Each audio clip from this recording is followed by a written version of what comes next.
Khary's crib.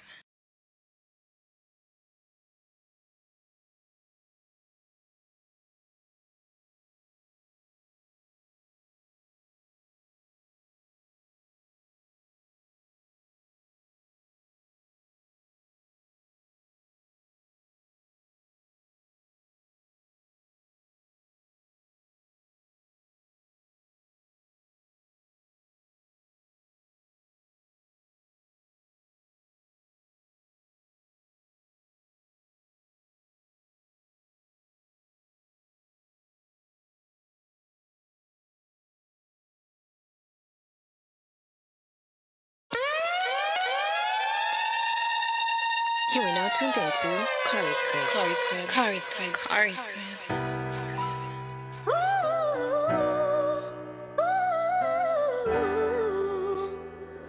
Surfer.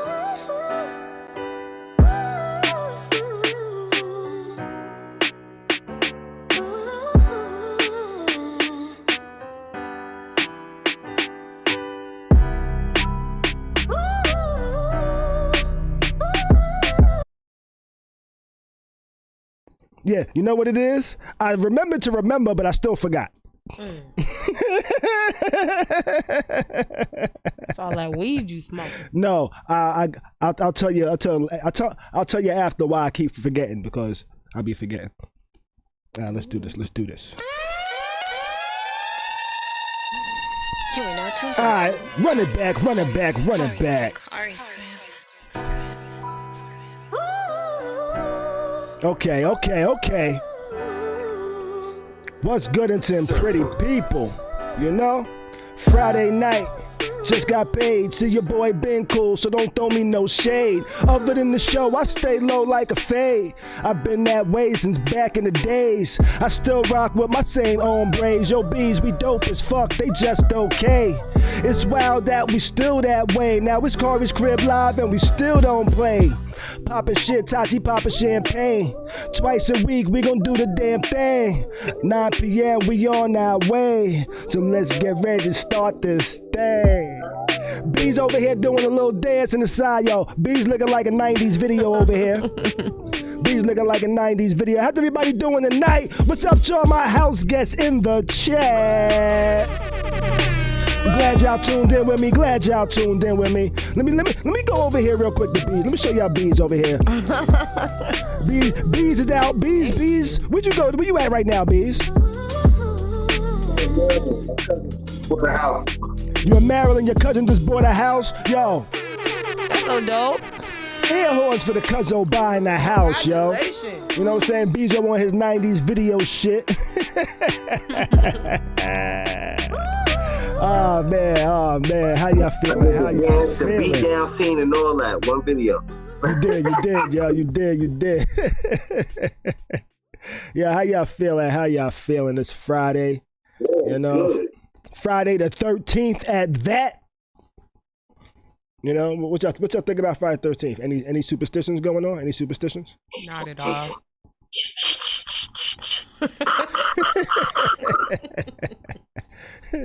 Y'all was talking about Friday the 13th. Y'all was talking about Friday the 13th before the stream. What y'all was saying? Yeah. Y'all was talking about people running and falling and shit like that? Yeah. Like, you wanna know what's my favorite? I got a couple, like maybe, because there's so many of them shits. Mm-hmm. But my favorite one is the one with Kelly Rowland, and that's Jason versus Freddie. I like that joint. Okay. And I like the one with Dudley. Dudley was one of the kids from Different Strokes. Was Arnold's best friend on Different Strokes. Yeah. Yo, so which one was that? That's think that's number 4 or either the New Beginning. Number 5. Okay. You know what? Yo. I stopped. And your man tried to smile Jason off. Like Jason was hiding behind some shit, right? Hiding from Jason. Mm-hmm. Yo, the niggas done funny. Check it. So, in the beginning of the shit, this is how this all started. This whole situation, hilarious. So they run to the ambulance, and Jason pops up from behind the ambulance. So it's Dudley, little black kid, and the white girl, right? Niggas just know him as Dudley. So yo, the nigga Dudley takes off, and the white girl is still standing there, like standing there. So yo, in the meanwhile, your man Dudley is running. The white girl then decides to run. So she's running and she's calling his name, right? Mm-hmm. But your man Dudley is still running, but he don't stop. He was like, Katie, where are you? I can't find you. But yo, the nigga knew that he was running in the other direction. Yeah, I can't be in a scary movie. Them shows used to be wild, yo. Them movies used to be wild. Yeah. So next thing you know, he's in the barn and he's trying to hide behind the hay, right? Uh-huh. So he's hiding behind the hay. Yo, Jason looked over and seen the nigga, right? Uh-huh. And even though Jason had a mask, Jason had that face on like nigga, of all the places you were hide behind the hay. Like, I can't see you, nigga. And then the nigga had the nerve to stand up and do this to Jason. Like, he trying to swallow it up like, this nigga ain't gonna hit me with the machete. He gonna just... That nigga chop him up. Yeah, that movie used to always bug me out because when I was a kid, I used to watch them. And I remember a couple of them I would watch, and the nigga Jason would kill niggas while they was fucking. And I was like, oh, that's fucked up, nigga. You know what I'm saying? How you killing people while they having sex? You know what I'm saying? Nigga, you could have waited. You know what I mean? Let them both get theirs, then do your thing. He always killing niggas when they taking shits, too. Yeah, and shits. Killing niggas when they fucking and taking shits. Ain't nobody safe. Yeah. I just want to know why he wanted to kill everybody. Because he was a... Yo, he killed Joanna Man on in the porta potty. The nigga that played Joanna Man. Joanna Man. Beast calls everybody by their character name. I do too if I can't remember their real name. Everybody by their character name. Miguel Nunez. Okay, we want to be Miguel Nunez. He's like the least Spanish looking Miguel I've ever seen. Yo, for real. Pretty Ricky. That's what they call him. Pretty Ricky. You see that? Tati popping champagne. Popping bottles. Bottle popping over here. What are we celebrating? We celebrating life. I said the same. Yo, life, yo. Celebrating life. Yo, Sean in the chat said, yo, facts, Jason hates sex. Yo, Sean said Jason ain't got shit on Michael Myers, though. You know what? Whenever niggas say Michael Myers, you know what I think of now? I think of the nigga that played Wayne's World. With Dana Carvey, that nigga. Yeah. What's that? Austin Powers. Yeah. What's his real name? I think his real name is Mike Myers. Mike Myers. I think it is. Yeah, you know. I wasn't a big fan of scary movies.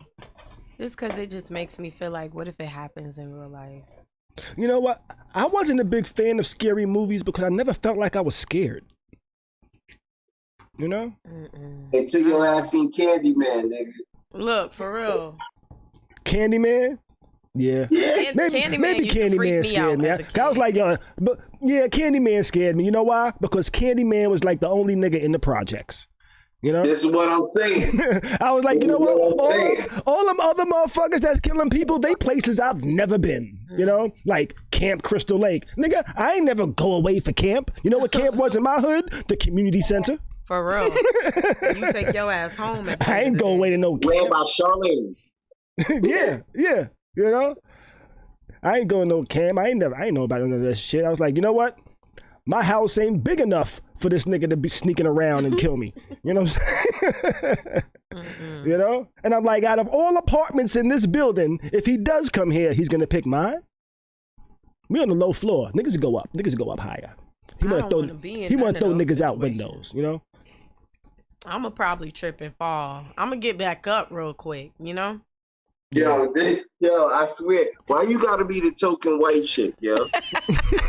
Listen, because I'm already clumsy. So if I'm in a frenzy, listen, I'ma probably trip.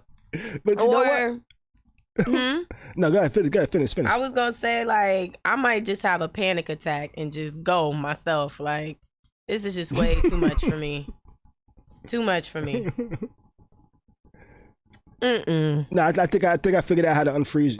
When you do that, if your thing lock up, I think I figured out how to get it to unlock up. By the way, Okay. I am running from a hard stop. Sean over here in the chat said, "Yo," which is we probably really shouldn't have been scared of Candyman because he says Candyman pretty much left you alone as long as you kept his name out your mouth. For real. You know. For real. You know. Nigga said, "Yo, keep my name out your mouth, and I ain't gonna fuck with you." Yo, listen. And Michael Myers, right? For me, it's all about which one. Because you know it's been like 3 of them niggas. You got the one with Jamie Lee Curtis. Mm-hmm.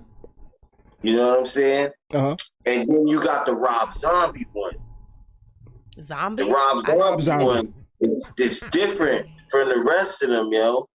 Rob Zombie was a heavy metal dude, right? That started making movies. Yeah.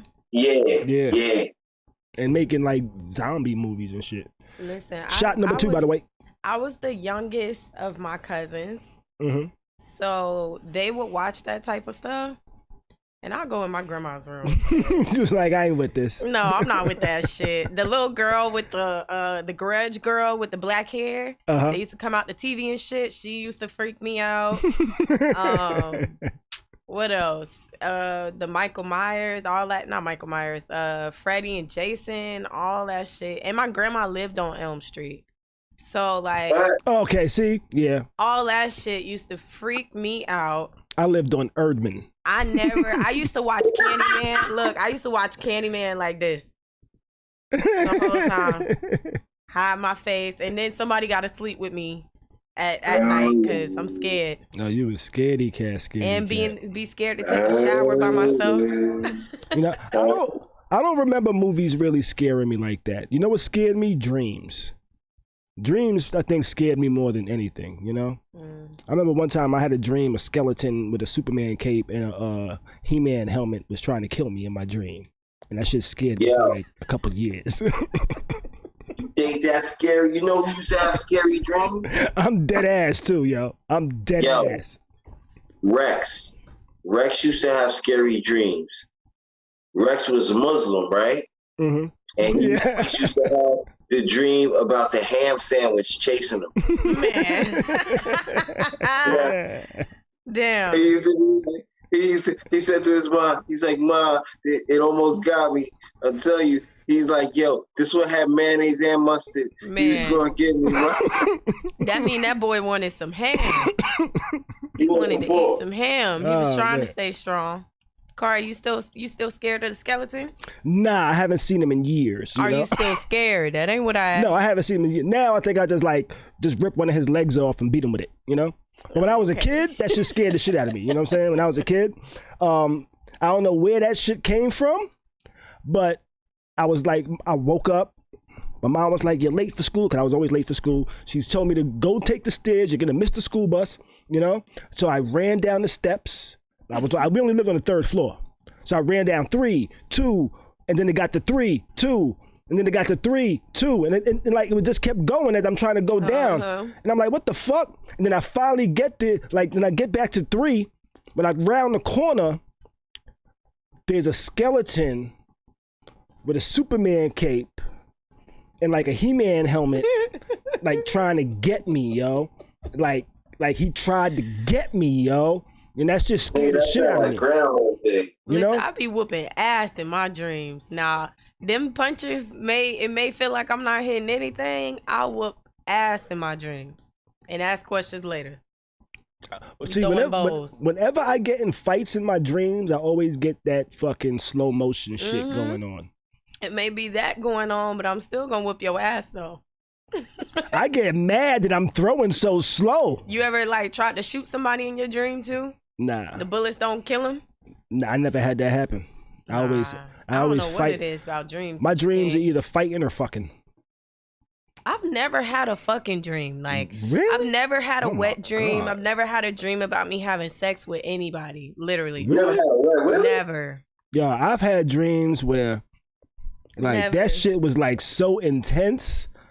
I tried to go back to sleep. You know? Is that a men? Is that a guy thing? Because I've never had a dream about me having sex. No. I've had women tell me they had dreams about me. And I'm not sure if it's them trying to say I had a dream about you or they actually had a dream about me, because they would just come up out of nowhere like, yo, I had a dream about you last night. I mean, I've had dreams about people before. I've never had dreams about having sex with anybody. It was sexual. Yeah, nah, I ain't never had a dream about having sex. So you saying a chick just walked up to you like, you were in my dreams last night, huh? Well, not like that. I knew the woman. You know? Okay. If a stranger comes up to me and says that, I'm not gonna believe her. I'm gonna think it's a pickup line, you know, and I'm not gonna believe her. I don't know. I never had a wet dream before. Never. Yo, this ill pickup line. Yeah, I had the Sean. You ever have the dream when you're trying to run but you slow as hell? Yeah, yeah. Oh yeah, yo, yeah. Fam, I told you all my shit, and in some of my dreams, all my shit start working. Then I'll be like Planet of the Apes, yo. I'll be like he was Caesar and saying shit. that. Like I tell you what, when that happens to me, like when I'm moving slow in my dreams, that's when I realize it's a dream and I wake up. Yeah. Yeah. That's the thing that the times that I do dream, I realize it's a dream and I wake up. You ever realize it's a dream? Yeah, all the time. I think that's the point. Like, everybody can't do that. See, everybody don't realize that they're in a dream. Mm-hmm. Now, what I want to do one day, I have not done it yet, but I would like to try it, is once I realize I'm dreaming, not wake up, but now try to start controlling shit in my dream. You know? When you realize you're in a dream, you can control everything. Yeah, that would be pretty interesting, you know? And now that right there makes me wonder. It's called lucid dreaming. Makes me wonder if people that are in comas but not brain dead are doing that. I wonder. I don't know. That would be interesting. It's called lucid dreaming. Maybe that's why they've been in the coma for so long, because they're just having a party. They make scary movies about that shit now too. Like, bro, listen. What movie was it? There was a few movies I watched. One was about a dude working with, I think, the government, where they can go into your subconscious and get information. So they didn't even know, and they would do it a couple times, be falling asleep in the dreams and falling asleep so you don't really know. Yeah, like in Inception. Yeah, I think that's what it was. Inception. Yeah, the movie Inception. No, it wasn't Inception. I've seen that movie though. It was another movie with a white dude. Leonardo. Is it Leonardo DiCaprio? Yeah, Leonardo DiCaprio's in Inception. I don't think. And he has this little top he twists to make sure he's in reality. Yeah. That was the movie. Yeah, never mind. Yeah, it was the twist thing. Yeah, that was a dope movie. Then they have the scary movies. Which one is it? It's either Insidious or what's the other one? I'm not sure. I've never seen Insidious. Or... So you seen Insidious? That's a scary movie, is it? Yeah, I watched all of those. I thought you didn't watch horror scary movies. Back then, the Candyman and all that, I was young. Are you going to see the new Candyman? I was not on that. Are you plan on seeing the new Candyman? I guess. I'll see it. I think I'm going to see it too, simply because it's a black film. I'm supporting some black shit. I'm just saying. You know what was scary back in the days? The Reanimator. What is it? I don't recall that. I remember the name. I don't recall the movie. What was it? That's when the dude was injecting the green shit in the back of niggas' necks, and they was coming back alive and shit. Yeah, I don't remember that one. And you know what? That shit was weird. You know what other movie I don't? It's like I've seen bits and pieces of it, but never the actual whole full movie. Hellraiser. I haven't seen all them shits neither. Pinhead was just a bugged out looking character. And I was like, I really don't like the way this dude looks. I'm not really gonna mess with you. And then some of the movies were like, and he was another one, attacking during sex. I don't really like them niggas to be attacking when niggas is getting their grooves on. Like, at least let a nigga get his nut on. You know what I'm saying? Don't go fuck nigga life up like that. You know what I'm saying? No, I never seen that movie. Yeah, I might check it out one day. I might check it out one day. Hellraiser. this is sort of old school shit to see if it was as good as people actually said it. They thought it was. People thought that was a really good movie. I never actually seen it though. You know, I thought maybe I was a little too black to enjoy it. I don't know. That was just me, maybe. I was getting ready for the show tonight, right? And I'm getting ready. I was trying on different little looks and shit. I asked my son, yo, what you think of this outfit? You know what I'm saying? He was like, nah, I was gonna put on a white jacket with a black shirt. He said, yo, do a black jacket with a white shirt. I said, all right, cool. So I pulled out two white shirts, right? I pulled out 2 white shirts. He says, not the V-neck. Oh. I said, what's wrong with the V-neck? He was correct. He said, not the V-neck. What's wrong with the V-neck? Why do nobody like V-necks no more? I like V-necks on women, not men. Not men? It got to be the round neck, you know? And even with the round neck, the collar should not be stretched out. It can't be rubber. Where I can see too much of your neck in the back. Like, that's too much. That's too much. So no V-necks in 2021. That's what you're saying? I mean, it's your choice. Oh, I'm asking.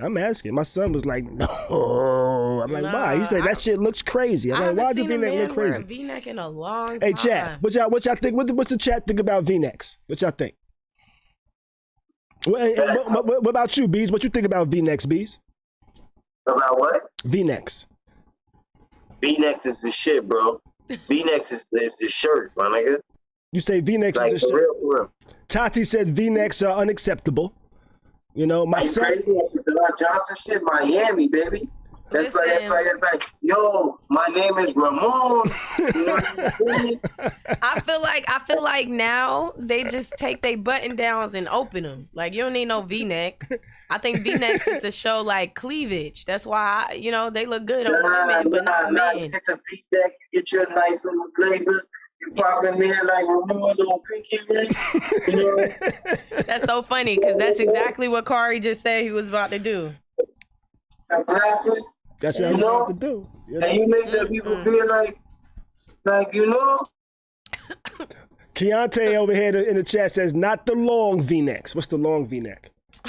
That's you got the long one, and then you got like the short one. Well, that's the She's one that right. She's right. You got the classic one, and then you got the one that's like, so where's the like you got titties and shit. Where's the acceptable V-neck? Here? In like the right below the throat or on the chest? Yeah, right there, right here. Let me Google some V-necks. Right here.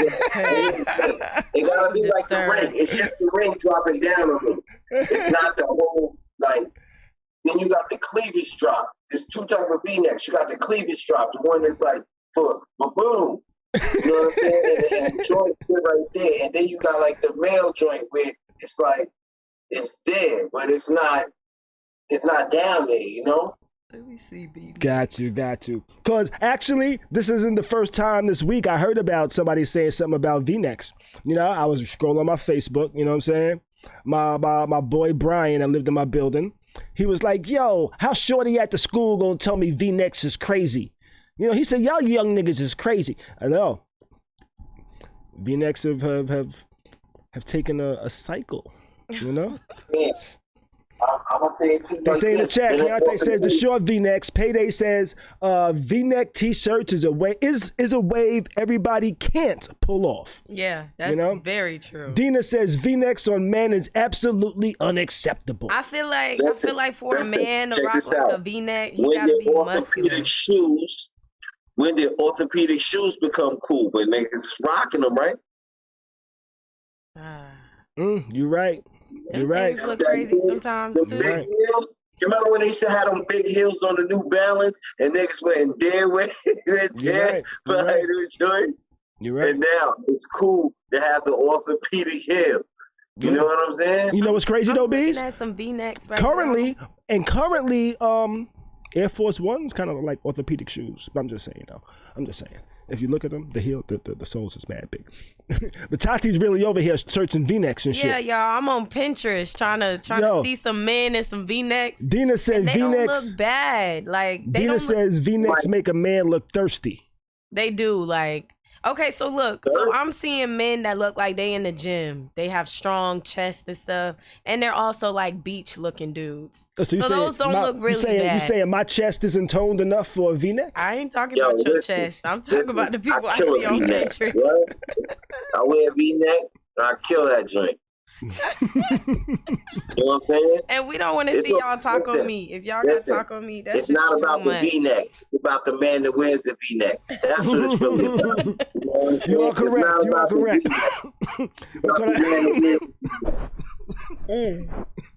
I tell you.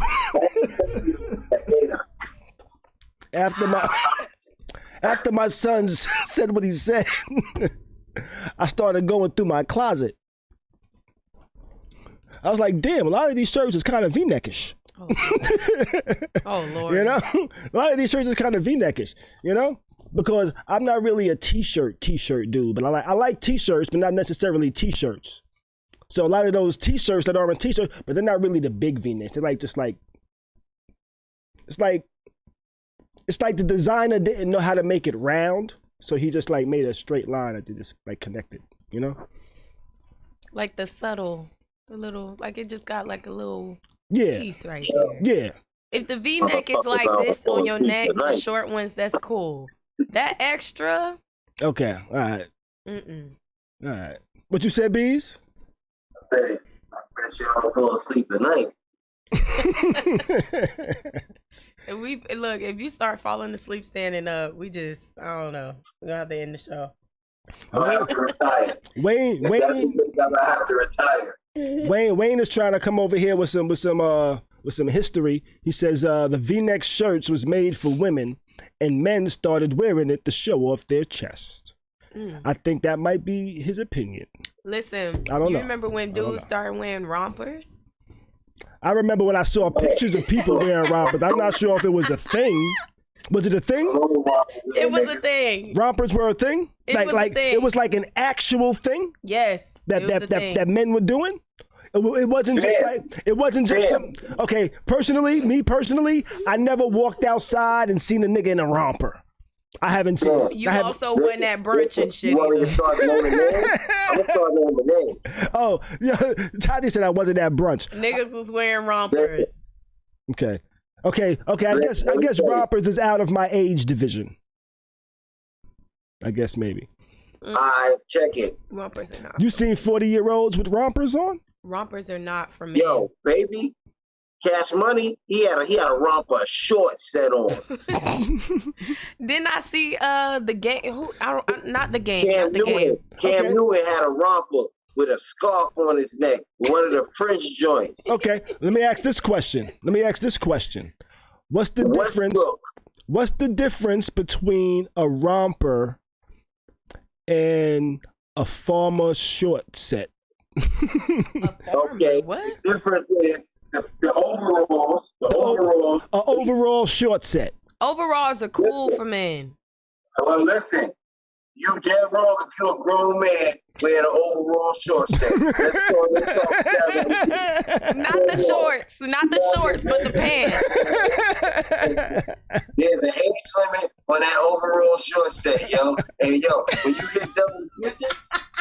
hit double digits, it's over. It was for real.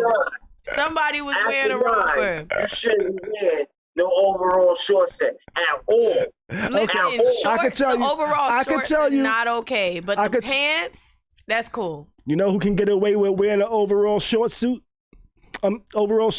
Mike Tyson.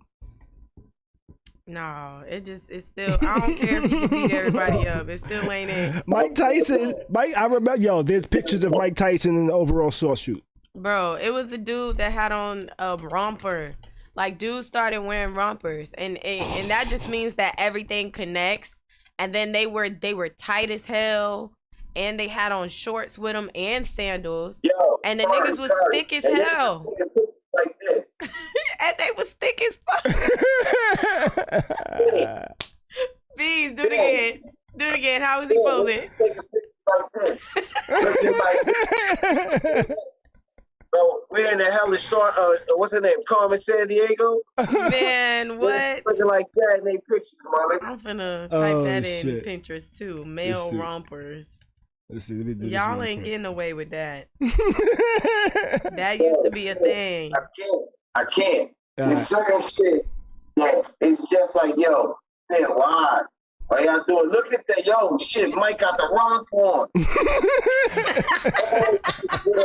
Bag, Mike. Oh, that's why, yo. Well, I don't know that. I don't think that's Mike's bag. I think that happens to be the person behind him. This person in the red, I think, is holding that bag. I don't think that's Mike's bag. Look, niggas was wearing rompers looking like this. Look. That was their summer outfits. Oh, shit. I wish I could find that buff dude, because we talk about the same dude, Bees.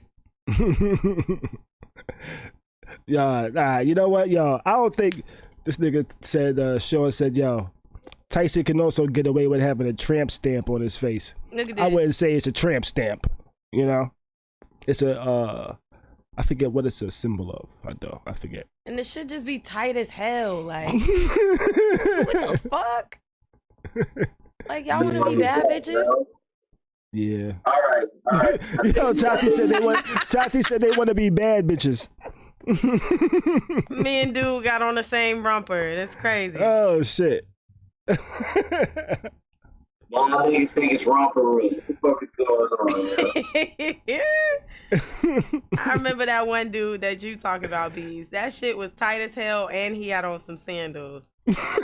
I wasn't sure if he was really gay or if he just, was trying to make a fashion risk. Like, that nigga was looking like fucking Magic's daughter, yo. I remember it too. Y'all not getting away with that. Now, never mind. What, you want a romper? No, never. They got V-neck rompers now. Now, I'm trying. What? Huh? She said they got V-neck rompers. Come on, son. Yeah, you stupid, yo. You stupid. Oh man, I was about to say something too before you fucking made me forget about it just now. My B. Oh shit. Oh, would a romper be sexy on a man if he was trying to be sexy for his woman, but he didn't put it all the way on? A romper is never sexy on a man. What's that? The fuck you just said? What? He said, the fuck did you just say? I don't know. I'm asking a question. What was the question? I'm not going to repeat it. Why not? I hardly could hear it. He said, would a romper be sexy on a man if he was trying to be sexy for a woman and he didn't have it completely on? No. Let's get some straight things. Look, B said, let's unpack this. Like if he wore it like how niggas used to wear the fucking overalls back in the days. Remember how niggas used to have the shit with the front hanging down? And the back's hanging down. You better put some overalls and be looking like John Coffey, and then you better have John Coffey overalls on. Better have no motherfucking romper on. You're looking like a fucking runaway slave that don't know he's free yet or something, nigga. Don't be fucking like a fucking romper like baby. Like, that down, like, nah, son. What if he was making dinner in it? No? I'm leaving. I'd rather be Ben Rames and Baby Boy. We gotta rethink this partnership. I'd rather be that, man. I ain't gonna be no romper. Look, Sam said, put one on, Khary. Let us vote. I'm going to get Khary a romper. He going to wear it next episode, y'all. No. I'm going to order Khary a romper, y'all. Yo, get him an Oshkosh romper. Get him an Oshkosh if you was romper to get with me a cowboy one, hat. I would hang it behind me, but it would not be warm. Look, yeah, I'm gonna buy him a romper with a cowboy hat, so we go to the country concert. Give him a choo-choo train hat. Exactly. He'll look like Woody. Oshkosh gosh joint. He gonna look just like Woody. See, yeah, y'all don't like my current style? Huh? My current style isn't good enough? No? Y'all want me in a romper? You questioning the romper? We gonna get you one. Hey, I'm asking questions. You know? Trying to take some fashion risks? We gonna see what it looks like. I'm asking questions and creating content here. You know, You know, don't take these things as things that I'm interested in for me personally. You know, we have a lot of people watching, a wide variety ranges of individuals. Everybody in the chat said no. No. All right, well, let's move on then. Okay. Yo, you a poll? A Ronco poll? So, Courtney Kemp, she's actually the creator of Power. Her contract is kind of ending with Power. They're ending with Stars. You know, Netflix picked her up. Netflix has picked her up. Oh, you know, period. so she's gonna start making content for Netflix now, rather than Power. Rather than Stars. Oh, okay. You know, the Power shows are still gonna be on Stars, but she's now gonna start creating content for Netflix. That means we gonna get it way sooner.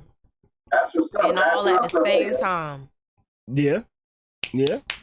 I like that. Yeah.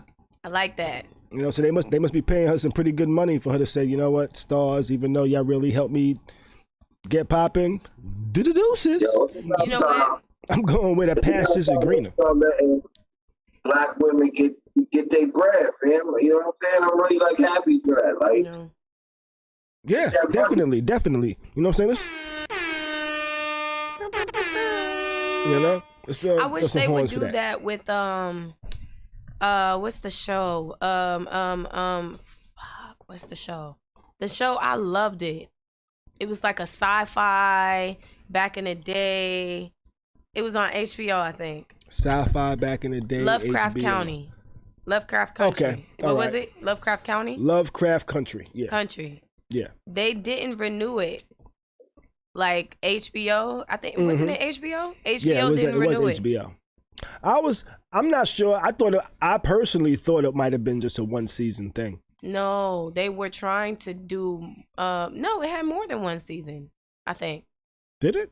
I thought it was just one season. Lovecraft County? I think it had more than one season. I thought it was one season. Lovecraft County, I think they were on their second, maybe even third. Yeah, I think that would have been like the third season, but HBO didn't pick it back up. That's like the vampire shit, right? No, that's they were witches or something. You know, like the sci-fi thing. Like that. It was a really good show. Like I remember the first episode, I was a little lost, but once you get into it, it was really good. Yeah, it says, will Lovecraft Country have a season 2? So the reason I thought it was a one and done is because for me, just being somebody that's watched HBO for a long time, whenever I feel like this series started and ended, I feel like it wrapped itself up. Like the story was done to me. No, there was still more to the story. I feel like they killed the villain at the end and that was the end. No, because the dude died too, but then it was also his son. And then what happened to the dad? And it was still like a whole thing. Well, I feel like those were ways to make it an option, but I thought the initial story was wrapped up. I don't know. I wish they would come back. I wish she would try to do something like that because I would have liked to see another season of it. So like, it was a really good show. Like I kind of thought it was like what was that show? Your Honor on Showtime. I kind of felt like that was a one season show because that kind of like wrapped itself up, the whole story. You know, it didn't really leave like parts of the story that they told you. You know, like main plot points. They didn't leave it open or didn't all of a sudden introduce some like gigantic thing like to be continued or something. It didn't feel like a to be continued when it ended. I feel like Your Honor should have been a movie. I feel like that should have been a movie that they just kind of turned into a show to keep people like tuning in. I feel like that could have just been one whole, just get it over in about an hour and a half, hour 45 minutes. It could have been a good movie. But I don't know. I love the show, Lovecraft Country. I just wish that she would find a way to like, Yeah, I thought it was a good show. To continue it. I really did think it was a good show. I did. Like I thought, whatchamacallit was a one and done. I didn't really expect the second season from Watchmen on HBO. because they kind of wrapped that whole story up. They left it on kind of a suspense, but it wasn't a suspense. They left it on a suspense that would create a brand new story, not continue this current story. And that's what made me feel like it was only a 1-season thing. And I think I had that feeling with that. But no, I would love a season 2, but I agree. I wish season 2 would come. How do you think the story would go? Sipping? Huh? What you over there sipping? Oh, I got a little grapefruit juice with a little ginger ale. Mm-hmm. And hold on, what's the name of this tequila? I'm drinking some tequila. Oh, he's not even sure the tequila. Tequila get me in trouble, y'all. God damn. What's it called? Miniagro, some shit like that. I don't think I've ever heard of that. They got a blue bottle, they got a red bottle. Margarita's some good shit right now. What kind of like every time I come to Maryland, this is what we drink. Yeah. So we all looking forward to Courtney Kemp doing something on Netflix? What kind of thing? Yeah, that seems like it is going to be interesting. Do you think she's going to do something similar to Power or very different? I thought you were saying she was taking Power to Netflix. No, she's not taking Power to Netflix. She wrote those movies. She wrote Power and those 4 stars. You know, like they paid her for those. So now Netflix is paying her for some new stories. Oh, I'm thinking that she's taking Power over to Netflix. That's why we're going to get it all at the same time. No, no, we're going to get whatever she creates new probably all at the same time. I'm not sure what she's going to create. You know? Do we think it'll be as captivating? Of course, if she can come up with something like Power, I'm sure it'll definitely be captivating. I'm interested. I'm curious. I think that's kind of hard to do.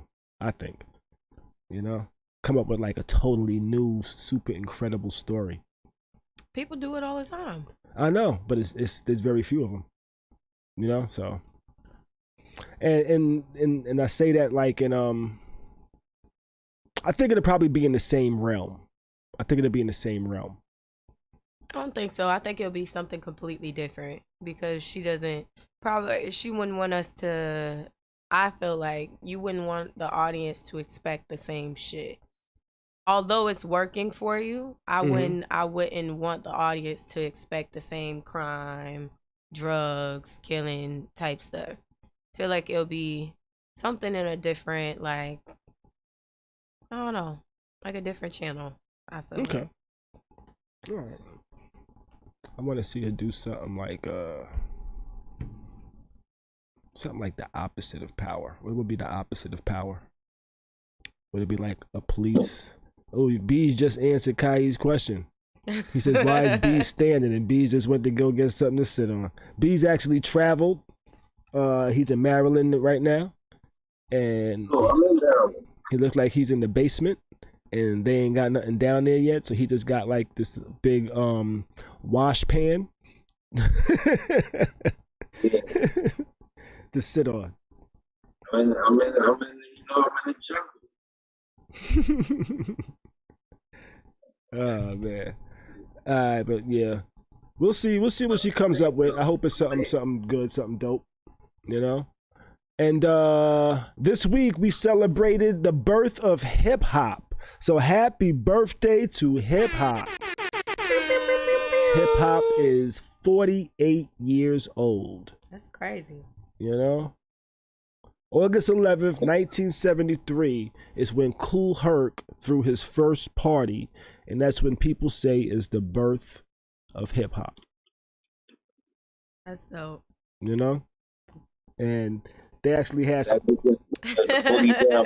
baby. He said Bees look like he in a scene from Power. Somebody about to get got. I feel like a mosquito bit my nose. That is so funny. Like I got somebody tied up in the basement and shit, right? They finna come get your ass, B. You know how they do on Power. They be moving so dirty, man. Like they be moving so dirty. You saw the episode. Should I say it? I mean, it's been weeks. You been watching the new Power, the Kanan one?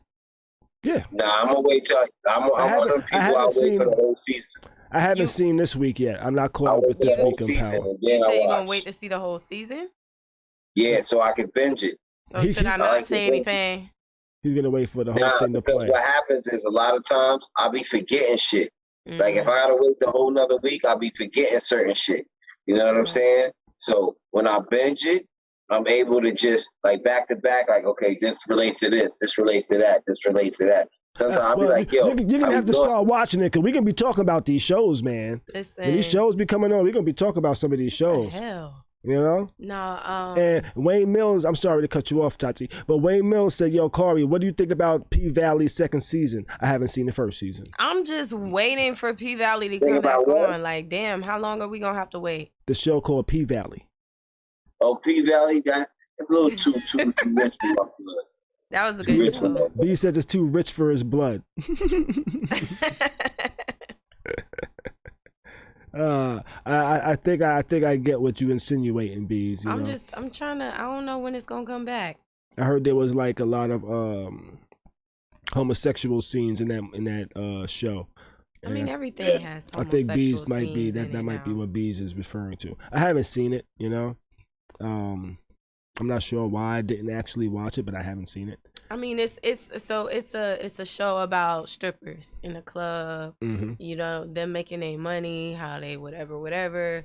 The dude that owns the club is gay, so it's not. I think it's a good balance. Like they have, it's not like. I don't remember there being any sex scenes between the dudes. I remember them like sexually suggested. Mm-hmm. But it's more so about the women. Like The Wire. You could say, oh, I didn't finish The Wire. I started it. I didn't finish it. Well, all right, so you gotta finish it. You got Omar. That's the one with the police officers. Mm-hmm. Okay. Mm-hmm. You got Omar, who was basically like one of the top respected killers on the show. Mm-hmm. He was gay, but he ran around with boys. Mm-hmm. Okay. And I mean, and like they let you know it on the show. Like there's scenes, you know, hugging, kissing, yeah, up in the bed, you know. Got you.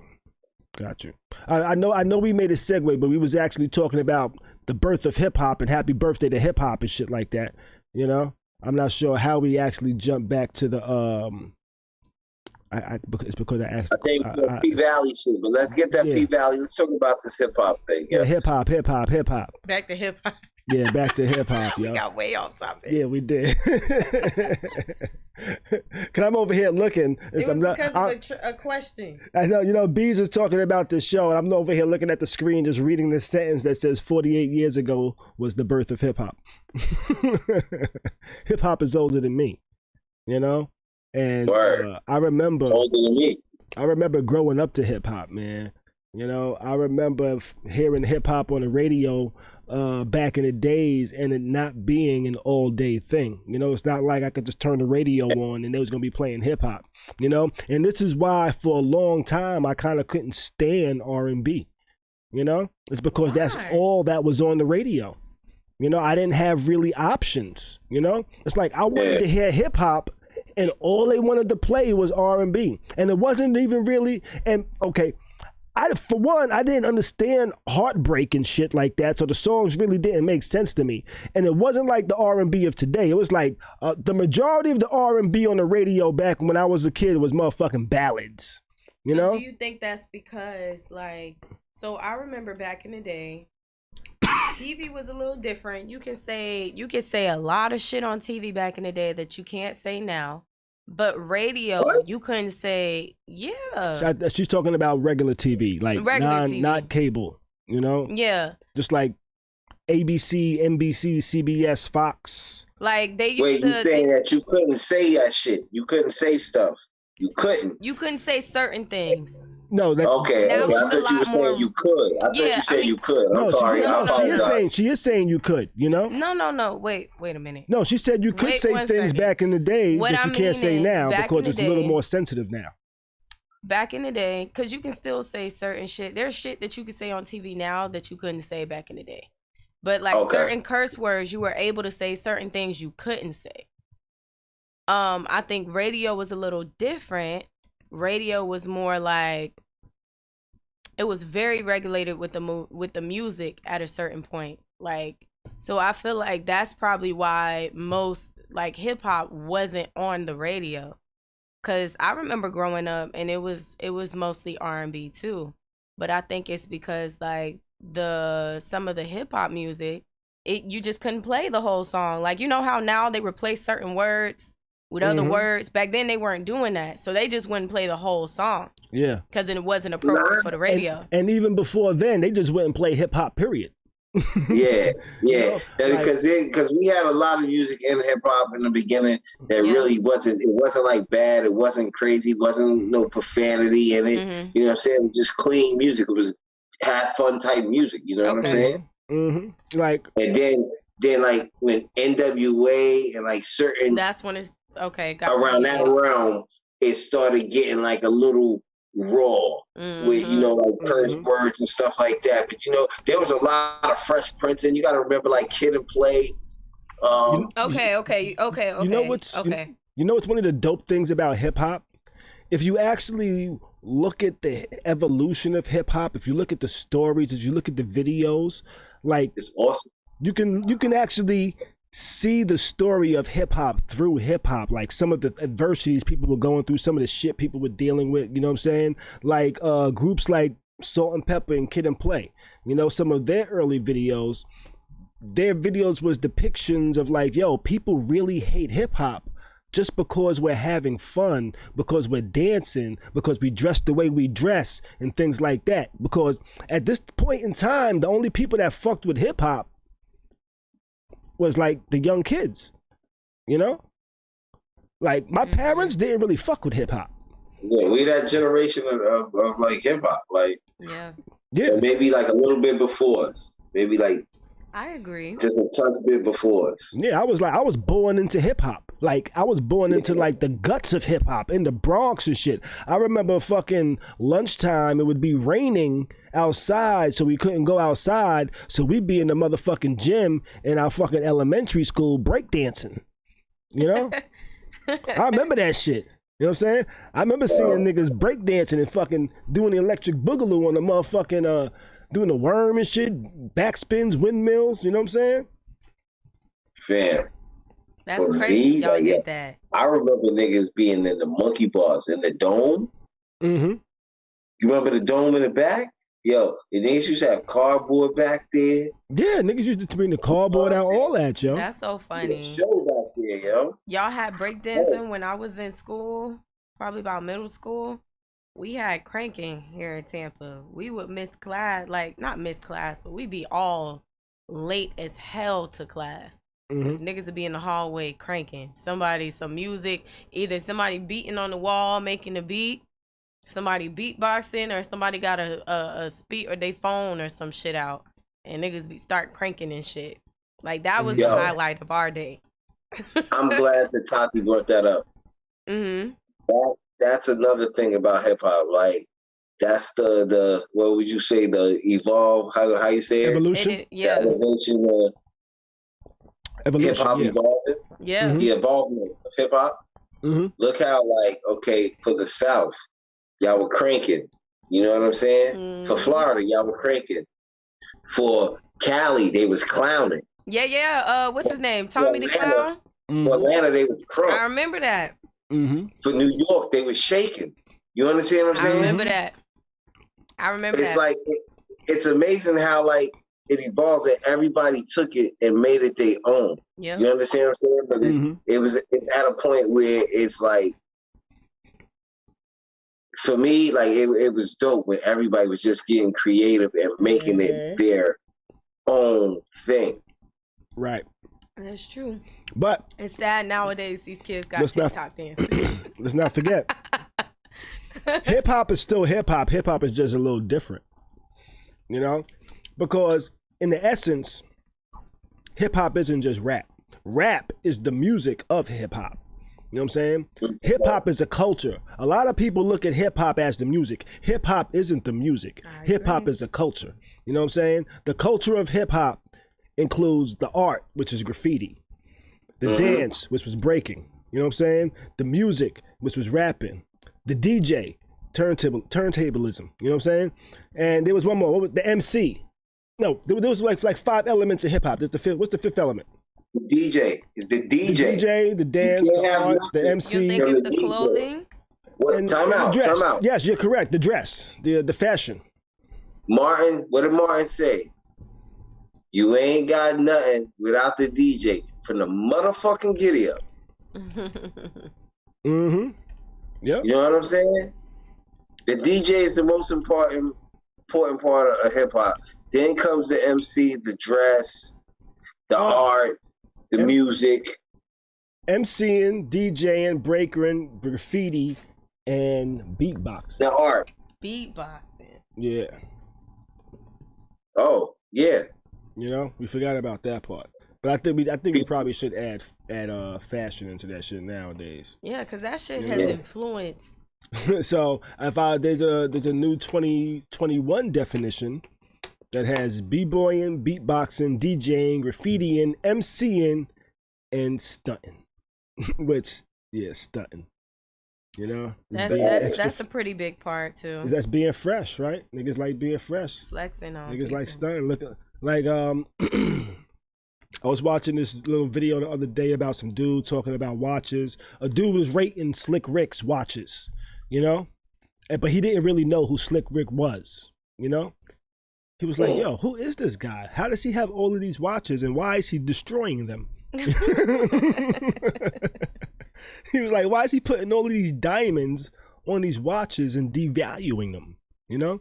And he was like, "Yeah, he has a watch with a bezel on a bezel on a bezel on a bezel." And he actually did. That watch was like this big, yo. But he didn't know who Slick Rick was. But I was like, yo, Slick Rick was like one of the first people to like really like be extra with the jewelry in hip hop, you know? Like Slick Rick was like the Mr. T of hip hop. You know, and that was like kind of what he was known for. And that was like the stunting. Like, and Slick Rick was early with the stunting. I'm talking about like 85, 86, 87. He is also the first platinum artist of Def Jam. Was he really? Yes. Before LL? Yeah. There's the Great Adventures of Slick Rick. Actually, one of my favorite hip hop albums of all time. Yes. Slick Rick is one of my favorite rappers. You know, he's the one that made me tell a lot of stories with my rhymes and shit like storytelling. That. Yeah. You know? That's dope. Him being one of my faves really got me on my storytelling shit. You know? But hip hop has gone through an evolution. Some people don't agree with the way hip hop is nowadays. So, Bug, even some of the R&B though is a part of hip hop. Like it's crazy. As much as you know, R&B is what you call it. Like some of it is still hip hop too. You know what I'm saying? Yeah, hip hop has influenced R&B, but also R&B has influenced hip hop. I think hip hop has just taken from all forms of music, in my opinion. You know? I think R&B became like one of the branches of hip hop. Yeah. It's like when you think of classic songs, like they had Lil Mo on the Breakfast Club the other day, her and Fab, or Ja Rule and Ashanti, or like, you know, all these different songs. These are like classics that everybody knows. And I think it is a big part of hip hop. I think it's become, like you said, it is true they did influence each other. But I think how you said like with the 5 elements of hip hop, I feel like R&B kind of became one of those elements too, because it's like you couldn't really at one point have one without the other. I'll say more so. I would agree. R&B kind of opened the door and let hip hop slide in, because like hip hop really, what you call it, like kind of got its radio shine with R&B. The R&B artists started like rapping on their songs, like your Bobby Browns, your Albie Shores. Well, like I started putting with them. I think they were just hip hop. They just so happened to sing. You know? Okay. I don't think they tried to rap because it was trendy. I just think they were just some hood niggas that liked hip hop, but they just so happened to be better singers. You know, like the Chris Brown. I love it when Chris Brown raps. No. See, This man Chris can Brown, do anything. Tati, I want you to know this. Chris Brown made a decision. Yeah, he definitely His made a shit- decision. He said, "I'm gonna go ahead. and I'm gonna start rapping." He was like, am I gonna rap or am I gonna sing?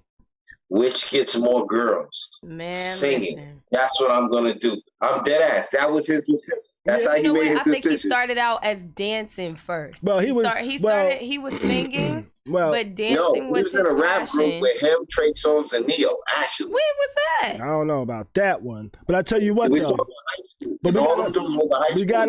we gotta remember, nobody other than Bow Wow, nobody takes a 13-year-old rapper singer serious. And Chris Brown was an amazing singer at a fucking young age of like 13, 14, however old he was when he put that first "Excuse Me Miss" shit out back in the day. I think that might have been one of his early songs, right? He was 16. He was 16. Yeah, I think it was 16. Yeah, but he was 16, but he was being groomed a couple of years prior to that. I believe, if I'm not mistaken, through his hip hop, through music, period. You know, like being signed and then putting his album out type of shit. So he was young when he got signed. So I just thought they just heard that little kid voice, and rap wasn't even like on nobody's radar other than his. Yeah, his rap. That's why I said he started out as a dancer and a singer at first. Those were his two. You always saw him dancing. He loved to dance, and he was singing. He started rapping. I want to say like close to that little song he had with what was it? Busta? What was the song I'm thinking about? That's what I know what you're talking about. I'm not saying on that particular song. I'm saying around that time that song came out. Yeah, yellow something. Yellow. I don't sipping. Yellow Lamborghini. Yeah, I think he decided to start rapping around that time, and it's like rapping, but he was dope as fuck at it. Just like he's dope at everything else, painting. Basketball. This man can do Neo anything. got the bars. Neo He got can do the anything. I think I first really heard He can do anything. I think I first heard Chris Brown rap in like 2010 when he put out that mixtape with Tyga. Fan of a Fan. Okay. That was a dope ass mixtape. I think that was one of my first mixtape. First time I heard it. When did that song come out? Like 2010. I just talking remember about the one with Busta. Might have been around the same time, I think, maybe. Yeah, that's what I'm saying. I feel like it wasn't that. I'm not saying it's that particular song that he started rapping. Look at me but now. But it was around out that time. In 2013? 2011. Yeah, it was around the same time. Came out in 2011. He started like that around. I remember around that same time he was like, came out that he was gonna start rapping, and it was dope. Mm-hmm. And then honestly, I'm not gonna say he started it. But honestly, after that, that's when you start seeing singers not rapping like the whole like the tough thing, but that whole singing rapping type thing. Yeah. Y'all know what I mean? The T-Pain era. Come on, yeah. I'm not saying T-Pain. I'm saying like you know how when women that normally sings and they start rapping, not rapping like a dude. Hold up. Say what? You all know Dirty Intentions was the beginning of all this. I don't even know who that is. We know Dirty Intentions. That's Kels. We all know that Dirty Intentions was the first singer rapper. He's a singer rapper. I wouldn't say that. Yeah, I think he was more like a freestyling singer. I would say R. Kelly was telling. You know, he was doing his storytelling thing. Yeah, I think he was a freestyling singer. And he was more so talking. I mean, like the Bryson Tiller, the sing rapping thing, like you know. Oh, you talking about Bryson Tiller type shit? Oh, I didn't. I'm thinking. That. No. Wait a minute. I mean, like singing and rapping at the same time, but instead of like the hardcore like rapping shit, they still kind of singing when they doing it. What's that? Like Bryce Vine. Like who? Like Bryce Vine. I'm not sure.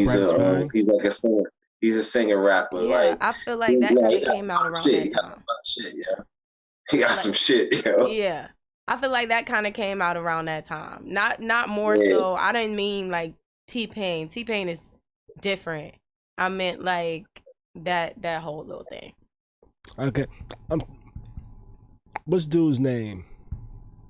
Mo3.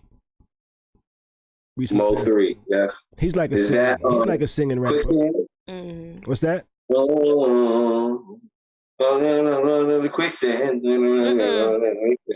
That's Moray. Moray, yeah, he's dope. That's singing rapping. But that's singing rapping. That's kind of what I mean. Like that whole little thing. I feel like that kind of came out after that little Chris Brown thing. Again, I'm not saying he started it. No, but sing rapping, nah. Then you would have to say, what's the dude? Because like we talking hip hop. Mm-hmm. So history is, as history would say, what is his name? Is it Christ? Dude, he was down with Smooth the Hustler and Trigger the Gambler. Mm-hmm. The gospel dude, he was on some gospel. He was on some gospel rap singing shit. Boss, raise your hands up and bust. That dude, come on now. I heard that song. I know what you're talking about. Could we say that? Because he did a whole album. Okay. Could we say Young Thug might be one of the fathers of singing rap? Not father. Not father. Maybe started one of the pioneers to put it where it's at now. I'll give him that. But I wouldn't say like the founding father or like, one of the founding fathers, because there's definitely been dudes before. I agree. Before all these dudes. You know what I'm saying? I agree. We're talking the 90s. Really? You know what I'm saying? I'm talking about even the late 80s. I'm talking about the current way people rap and sing, like the singing rap. I think because mumble rap, yeah. Because he came into popularity around 2010. Yeah, would Future be in that same category? Because he's like a sing rapper too. I did have it. There was a song I fucked with. I'm not sure. Okay, listen. Future kind of became that singing rap type shit when he got mainstream. Before that, his mixtapes, he wasn't doing none of that singing rapping shit. Not at all. He wasn't doing that singing rapping shit, in my opinion, until he did that song until around the motherfucking Rihanna time. Okay. So Drake is sing rapper? Yeah, he always been a little emotional little. Ja Rule. Now, I think so. No, actually, Ja Rule wouldn't be sing rapping. Drake been singing and rapping since he came out. Yeah, sometimes. No, he's been doing it since he came out. No, what I mean is sometimes. Most of the time, I think he's either rapping or singing. I think only sometimes he incorporates the two. So Ja Rule. He wouldn't be considered sing or Nelly. I think so. Nelly, like no, I don't think they were. I don't think they were singing rappers. I think they were more harmony, like Bone Thugs and Harmony. Like, I don't think they wasn't trying to hold notes every other time. They was doing it as accent points. Every other thing that you do, it wasn't him trying to sing the whole fucking song. That was just the hook. So he was more of a rapper. So Nelly didn't do it? I think Nelly was along the same lines as Ja Rule. No? I think they rap most of the time. Head. I'm thinking over and over again. That wasn't his style. I'm not talking about one or two songs like that. I'm talking about their everyday style. Where they at? Yeah, I think okay, so take a ride with me. For Ja Rule and Nelly, I think that they rap, they just kind of harmonize. I agree with you, Khary. I think that with people like who did we say? Who did you just say? Drake. Drake when he first after what was the show? Degrassi. Mm-hmm. After Degrassi, he would rap. Like, yes, he would snap, but he was singing too. Like, he would have his slow songs just like he has now. Like, Drake's literally not doing anything different than he's been doing since he came out. I think you're right. He does. Sometimes he raps on a song. Sometimes he sings and rap. Mm-hmm. I think, you know, he's been kind of a singing rapper since he came out to me. The emotional thing since his first like mixtapes and his first album. See, Wayne, I'm telling you, Wayne Mills feels the same as me. Nelly was singing, man. Nelly sang? I wouldn't say he was singing. She only wants me for my pimp juice. Woo! Yo, he's trying to hit the high note with that. Hooks, you gotta have the singing rappy. That's gotta be like your whole style, in my opinion. You know, like somebody. I feel like his whole style was like a singing rapper. Name a few more Nelly songs, cause I'm thinking. Like, okay, so if you really want to go and take a ride with me, that like he sung the hook, but the verse was just a rap. He might have had one or two harmonies, but it was mostly just a rap. You know? Wait, hold up. I'm seeing what Bees is saying, because there are songs where mostly his raps, he is kind of like harmonizing. He not really like hardcore rapping. He's like sing-songy. He's singing, yo. I'm telling you, Pimp Juice. I see what you said. Even E.I. Well, E.I. That was He is saying his raps in a sing-songy way. Nobody else drop it just like this, so we apologize. Fuck it, this thing I'm gonna say. That's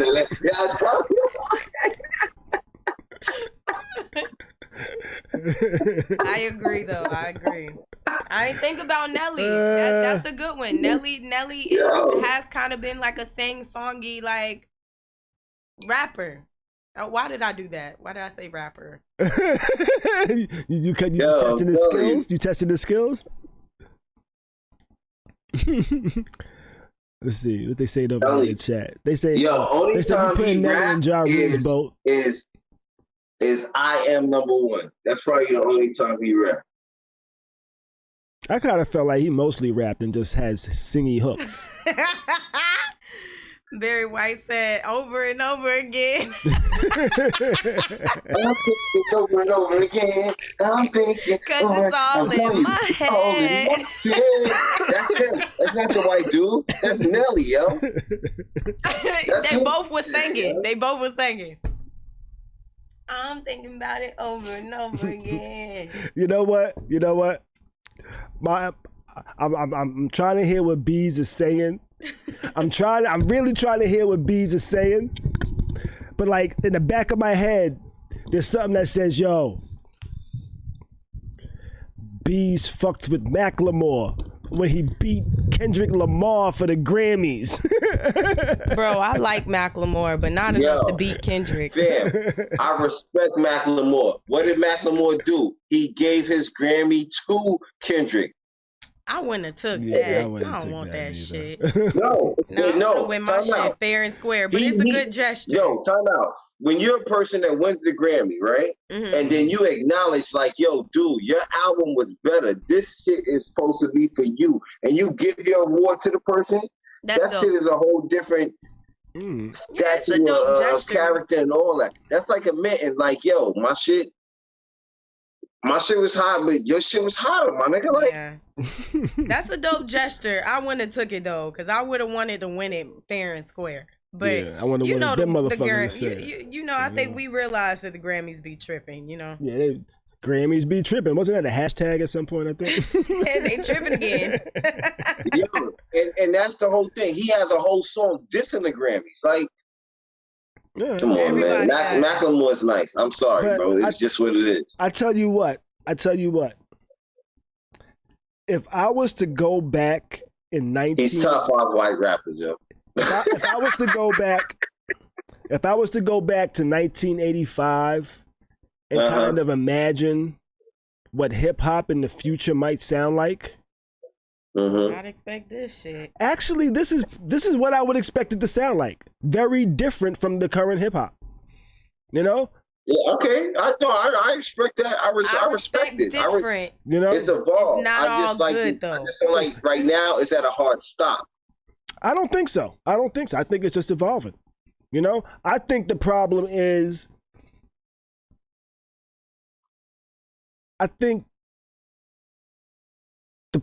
people are just listening to anything now. You know? I think social media is one of the problems because people are just sharing shit because it sounds dope, like something else sounds dope, but it sounds like the same shit. But let me say this, okay? I don't think social media is the problem. I think social media is the sharing point. I think that it's the new generation, these new generation of kids that don't even know half the fucking people that we talk about. They weren't born they weren't born listening to this type of shit. So they glorify the bullshit that's on the radio, the bullshit that's on social media that's being shared. I wouldn't blame it on social media. It's definitely the new audience. I'm about to check out the breakdown. You know what? I blame social media because everybody wants to be the first to share something, so now everybody's sharing a lot of shit and not being picky what they share. I don't think it has to be the first. Listen, everybody share the same Check shit. it like this. The struggle of hip hop is different. That's why the music is different the way it is. The struggle of hip hop is different. You got it. The first generation of hip hop, second generation, even like the third, because we'll say like this, like maybe like the fourth, fifth of this shit. But the first three generations were starving. You understand what I'm saying? Like we're hungry. This generation of hip hop is not hungry. Like they hungry, they want to get their bags and all that, but it's a different platform, a different plateau for them to get the bag as to how it was to get the bag back in the days. You understand what I'm saying? And most did it for the love. Now they do it for the bag.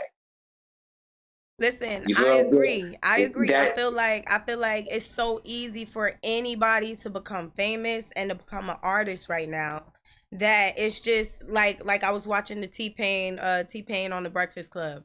They were saying how it was easy, like everything is off of popularity now. That's what this new generation is about. Back in the day, you actually had to have skill.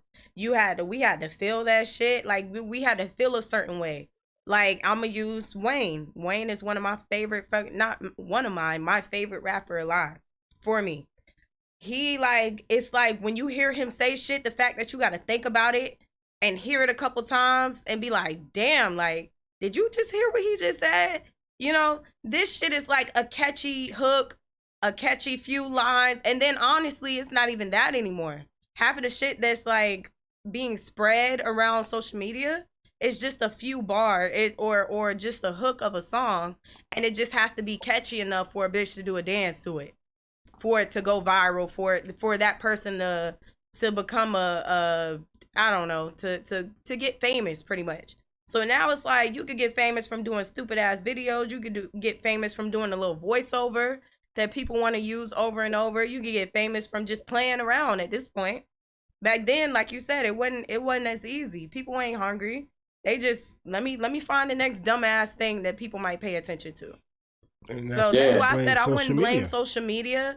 I think social media is just the platform for it. I think social media is just a new way of platform for dumb shit. Yeah, I think social media is just the way, it's the word of mouth nowadays. That's the way to spread shit. But I wouldn't blame it on social media. It's the users, it's the generation, it's the audience. There's a lot of songs that's what in they want to hear right now. It shouldn't even be hot. Right. You gotta think about it, like these labels and shit is catering to their audience. Their audience nowadays is people that was born in 2000, 2002, 2004. That's their audience now. So like their audience now is people born from 2000, 2002, 2004. What do they want to hear? Some bullshit. So that's what we gonna go ahead and put out. They ain't think about y'all ass. Y'all might jump on the bandwagon just because your kids do. Your kids might show it to you. I don't know. I think it's the audience, and social media is just more so of the spreading point. I think.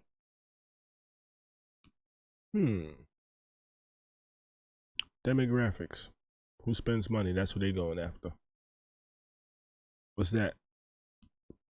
That's that motherfucking Al Harrington, brother. Nigga.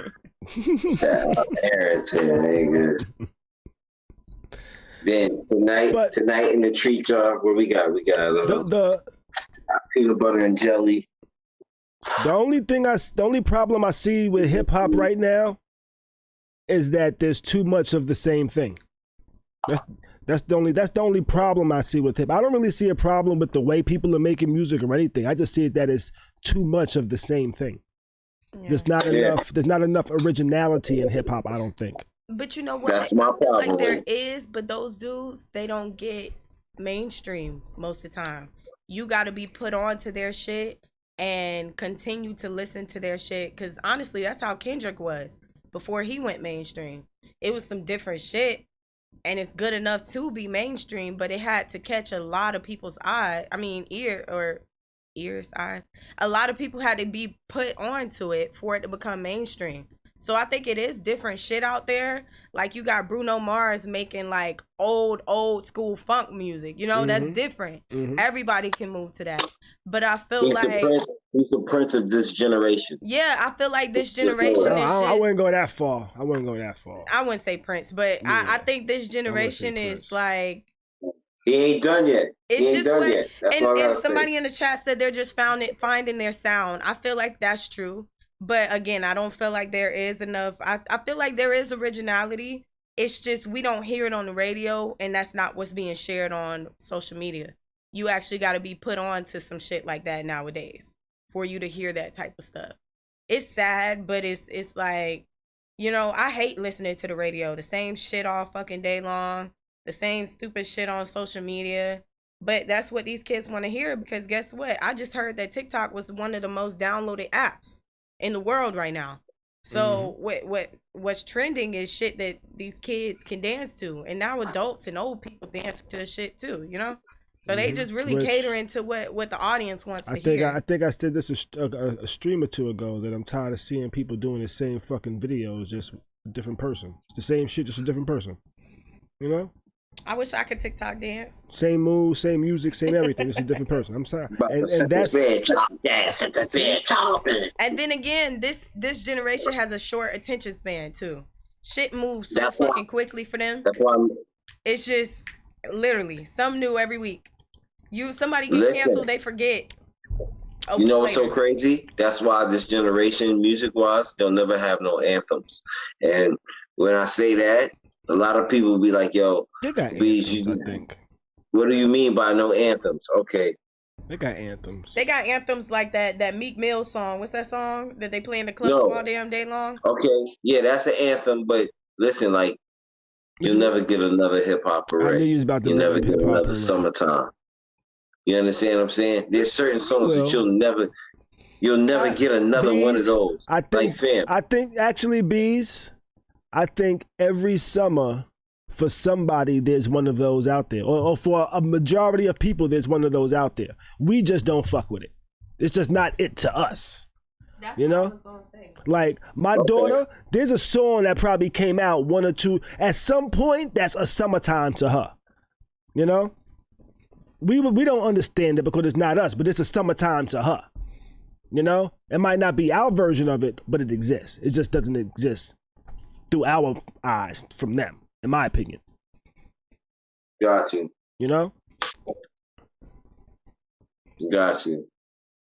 So, we might not feel like there's another summertime, you know? But my daughter listens to Summertime like, why is this so good? You know? Will Smith, he's okay as a rapper. Now his son Jaden, he's a better rap, you know? Got you. Because it's their generation. Right, you know? You know what I mean? So, for all I know, Jaden might have made their Summertime. Yo, and it's so crazy because, like, that's the one thing I don't like about hip-hop. Like, hip-hop's older artists are treated like, it's like once a lot of them, like once you fall or they just like feel you're not relevant, you're not relevant. Mm-hmm. You know what I'm saying? As to like R&B, like they still look up to like the older R&B, especially reggae. You never hear. But you know what? I think it's a little harder for hip hop or rappers. I think rapping has a window. I've never seen a 60, 70 some year old rapper. Let me tell you why. Unless they kept themselves relevant. I think rapping itself has its window, its peak, and at a certain point you get too old for certain shit. Well, to begin with, we don't really have any rappers that are that old yet. Snoop Dogg is pretty old. Snoop Dogg is like just turned 50. We got Jay-Z. He's pretty old. Jay-Z 50 something. That's old. And he's still rapping. But He's that's not what I'm old. saying Get the to you. fuck They outta kept here. their One, that's not old. Okay, first, Two, wait a minute. he's still rapping and selling albums. That's old, and that's my point. That's old in rap. They're keeping themselves relevant. But these are also, Jay-Z is a mogul. He does more than just rap. He's keeping himself relevant. Right. For a rapper like somebody like who do I want to say? I want to say that I want to say that rapping has a window. After a certain age, you can't keep rapping about vagina, hoes. Right, and a lot of them have You're too old adjusted. for some of that shit, and then you're too old to be going, tours and all that shit. You have to keep yourself relevant. I respect the way that Jay-Z do it, because it's like he's not all over the place. He comes out when he comes out. You might hear him on some shit randomly. He's not really touring. He shows his face. He gets out. It's. I think rapping itself is just tricky to stay in for a long time versus R&B. You can sing your heart out. You saw Keith Sweat just turned 60. You saw him on stage. You know what I'm saying? Like singing and love songs is gonna last forever. Rapping that hardcore shit.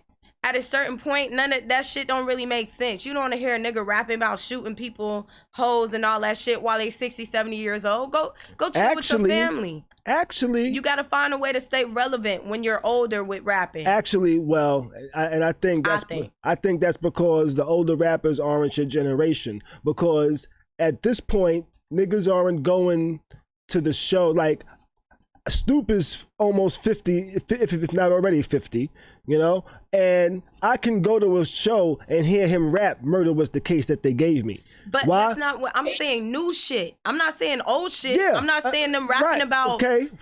their old music. First off, the older rappers aren't still rapping hardcore shit like that. They're rapping the shit that's relevant to them at this point. Like the Locks.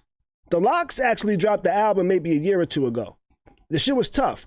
They was talking they shit, but they were still talking tough, but tough rap in their adult manner way. They wasn't talking about, there wasn't 1,000 niggas getting shot on the songs anymore, Like they might have been back in the days.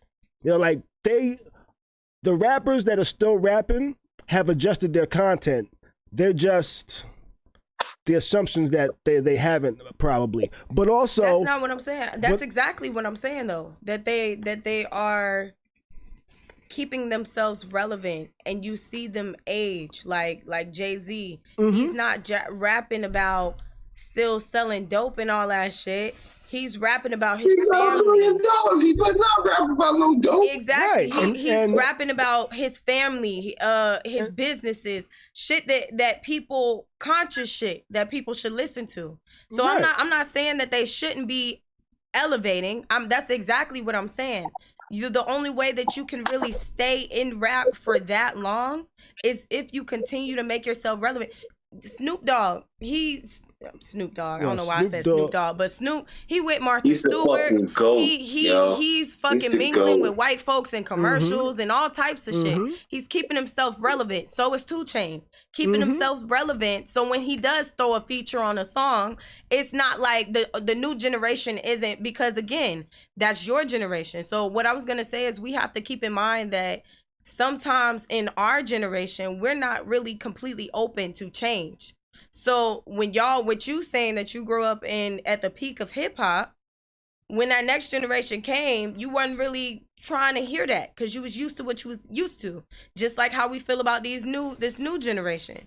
So I think that it's like staying in rap, it has a window, and staying relevant is very important because the new generation knows who Snoop is. They know who Jay-Z is. They weren't on the bandwagon back then. but they know who they are because they're staying relevant, and that's how they keep their career going. Well, gotcha.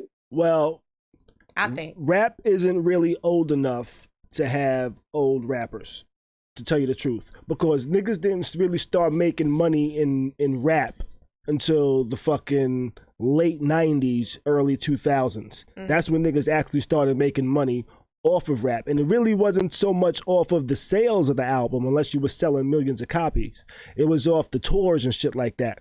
So, and I say that because we're only now starting to see older rappers, because there's the older rappers that are here now are the exceptions of the rappers that weren't really making money. So they didn't really pursue rap like that once they got on. Once they figured out a way to make money outside of rap, a lot of niggas just stopped doing it because it wasn't lucrative for them, you know? But I think some people just have found an audience to where they can grow. But I think a lot of times, how you said there's a window in hip hop, I think there is a window for entry, but I don't think there should be a window for when you can be allowed to make music. I'm not saying allowed. I mean, I think there's a window for where your music is still relevant. And that's what I'm reach all audiences, for everybody to not everybody, but people to really just kind of like, you know? Mm-hmm. I feel like rappers, it's cool when rappers come out with new music or whatever for the people that already know who they are. But this generation, like, you know, like I said, the younger generation don't really know who most of these people are. So it's kind of like when your music comes out, they TikToking and shit right now. They don't really know who you are. Nobody wants to do homework. But also, like, okay, so let's just take a group like Metallica, for example. You know, a Metallica outside of hip hop doesn't get judged like hip hop judges hip hop, you know? So like a Metallica might drop an album, and they're not dropping an album trying to get the young metal kids. They're trying to just get their fans. And I think older rappers are just trying to target their fans.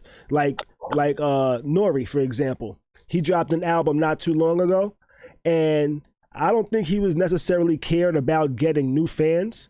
He wanted to make something for his audience, you know, for the people that really fuck with his music, in my opinion. He's an older rapper. He dropped the album. I actually listened to it. He had a song in there called Big Chain with Fabulous. You know what I'm saying? That shit was kind of dope. It made me want to get the Big Chain, and I said I'm not going to put my money on the Big Chain because I don't need the Big Chain, just because I heard a song called Big Chain. But it was a Nori song, and it was like I can hear that he grew up, but I can hear he's still an ignorant nigga that he grew up as. You know what I'm saying? Like, not ignorant, but he still knows how to be silly and make grown up silly music that I would actually enjoy, and I kind of enjoyed it. You know what I'm saying? But what I'm saying is that you know that because you grew up in that era, right? But to be mainstream nowadays, you have to be appealing to everybody. And if you think about Nori and Metallica and all these people, their fans are around their age. I think so, that's all they're trying to capture, though. They don't care about being. But that's what I'm saying. Mainstream. They just want to do music. That's why I said that it's a window, because why is that a window? Because now we've moved to a new generation. What's on the radio, what's on social media, what's being shared, what's mainstream right now, is people that can reach all audiences, not just who they're accustomed to reaching or the people that grew up listening to their music, but they're able to capture everybody, the young people, the older people, all of that shit. So I think that's why I say it's a window, because then you move into that next generation. The next generation is normally what's popular. In your time, they were popular. We moved on. Now people like fucking I saw some dude NLE Chopper. I don't know who the fuck that is. Who the hell is that? Exactly. I don't know who the fuck that is, but he's popular. The new generation knows who this is. This is mainstream music. They play his songs over and over and over and over and over. So that's why I say I feel like it's a window. Is that Florida? Because you know how that be sometimes. Like, you know, we had this discussion before. But I guess we said, it's not. There's certain music that only gets played in that area. You understand what I'm It's not saying? Florida. This is mainstream radio played over and over and I don't know who the fuck this dude is. He's not from Florida. I don't know who the fuck he is. But he's somebody that's mainstream where he can go to concerts like Rolling Loud, etc., etc. And it's like, that's why I said the window is just you reaching a whole nother audience and staying relevant.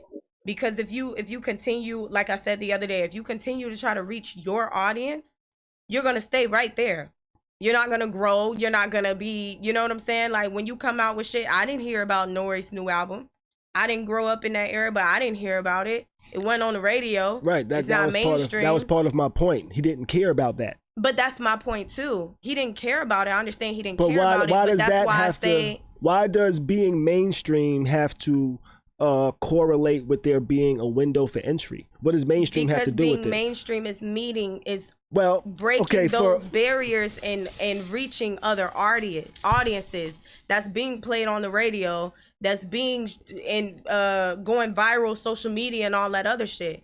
So I think that's why I said the window is just you, like the window is when you came out, your audience, they're gonna move with you. So Nori's what, 40 some years old? Mm-hmm. His audience is probably 40 something, you know? Right. His audience isn't going to be 20 and on down. They don't know him. Right. They don't know who he is. So his window is his audience, and being mainstream is breaking those barriers to reach the younger audience. So now everybody knows who you are. So when you put out music, we know that your music is coming out. Everybody knows what's going on. Not just you putting out, and I'm not saying anything's wrong with him just putting out music for his audience. I'm just saying you're only reaching your audience because these kids don't know who the fuck you are. And that and what they want to hear is what's on the radio and on social media, because they are the new generation. That's the audience right now. I don't know if I explained that correctly, but I don't know. Nas just dropped King's Disease 2, and I don't think he was caring about reaching young people or not. He just, because that's a grown-ass album. But that's what I'm saying. I'm not saying that they have to care. We started talking about, I think I said that rap or hip-hop has a window. You're not seeing older artists. You said that, you know, like rap is only 40-something years old. Right. My whole point to that was that. And we're seeing rappers that are 40-something, 50-something putting out music still. But my point is that everybody doesn't know or isn't listening to it. So yes, they're putting out albums, but it still has a window, because when you put out an album, if it's not really mainstream, it's just for your audience. You're not reaching a new audience. I understand they may not care about it, but for me, I feel like that's staying relevant. That's why I gave examples as far like Jay-Z and 2 Chainz. They're staying relevant. The new audience knows who they are. So they are able to be 40, 50, 60 something years old and continue to put out music, and the next generation knows who they are, versus a rapper that came out in I don't know when, and they're putting out music and only the people that grew up listening to their music, their audience is listening to it. Mm-hmm. The new audience don't know who the fuck they are, whether they care or whether that's their intention or not. That's with every generation though. My whole point is to say that to break those barriers is just that to stay relevant. Well, but when I say with every generation, not only in hip hop, but pretty much all music. I'm not understanding what you're saying. Like, there is really no artist that really spans generations. Those artists are very few and in between. It is few and in between, but that's why they are those type of audience. Right. I mean, they are those type of artists, and why they can reach new generation, because they figured that out. That's why they can age and continue to put out music. Because if you 90s artists, right? Everybody know who Tupac is. I'm sure 14, 15, 16-year-old, they know the mainstream Tupac because his classics is still. Well, not to cut you up, that's because he's dead. You know? Okay. I think if he was still alive, I think he would be in the same argument, the same category as everybody else. But I'm talking about people like, I know we're talking about hip hop, but I'm talking about people like 2 Chainz, Jay-Z, Michael Jackson. Michael Jackson's dead, but still, like, the new audience know who these people are because they broke that barrier to reach more audiences, not just continue to stay focused on the same people that already know who they are. That's why they're able to age in their genre. People that, I don't know, I just feel, that's just my personal opinion. I feel like hip hop has somewhat, or rap has somewhat of a window. If you're not staying relevant and the new generation don't know who you are, I'm not saying there's no point in doing it, but you're just going to continue to put out music for the people that you 2 grew up Chainz with. was a late bloomer. I'm sorry. I was reading something in the chat. I'm sorry. But no, I don't know. I just feel like that's the purpose, like reaching other audiences. So when Jay-Z's on a song, next topic, this generation pretty knows, who they are. Yeah. But I just think every I don't think there's those artists are very few and far in between that crosses generations and do things like that, because even Lil Wayne, as dope as he is, a generation below you don't care about him. And that's he's not A Boogie with the hoodie. He's not Lil TJ.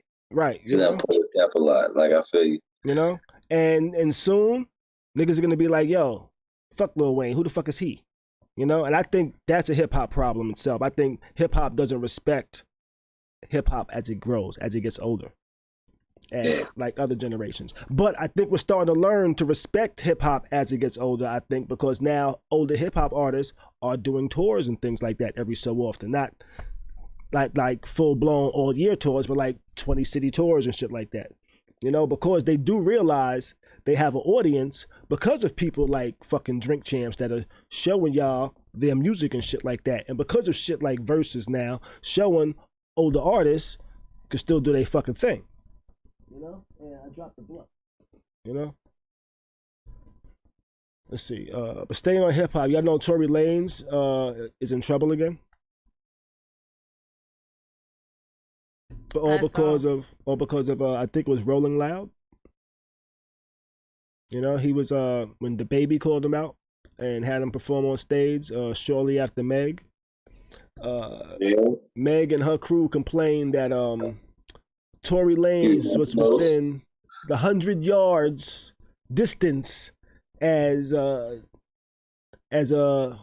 in a court order with a restraining order. He can't be within 100 yards. So because of that performance, he might now have his bail either raised or revoked. But if it gets revoked, that nigga's gonna have to sit in jail until his court date. If it gets raised, he's just gonna have to pay some more money. But they do say that they're investigating whether him and the baby tried to storm the fucking stage and shit like that right during Meg's set and shit like that. And if they did, that might have caused some issues too with his legal dealings and things like that. That would be so stupid. Yeah, what? I heard he actually just made, literally like a day or two ago, he just made $1 million in 57 seconds. How so? Apparently there's some new app. Let me see. There's some new app where you can it's like a kind of like how Kanye's doing right now. He put out a song or some shit like that, or an album, and he sold it for $1. You had to do the pre-sale type thing, and he only sold 1 million, right? He only had 1 million copies, I guess. He put it out, 1 million people bought however many copies for $1, and that was it. Like, there's no more after that.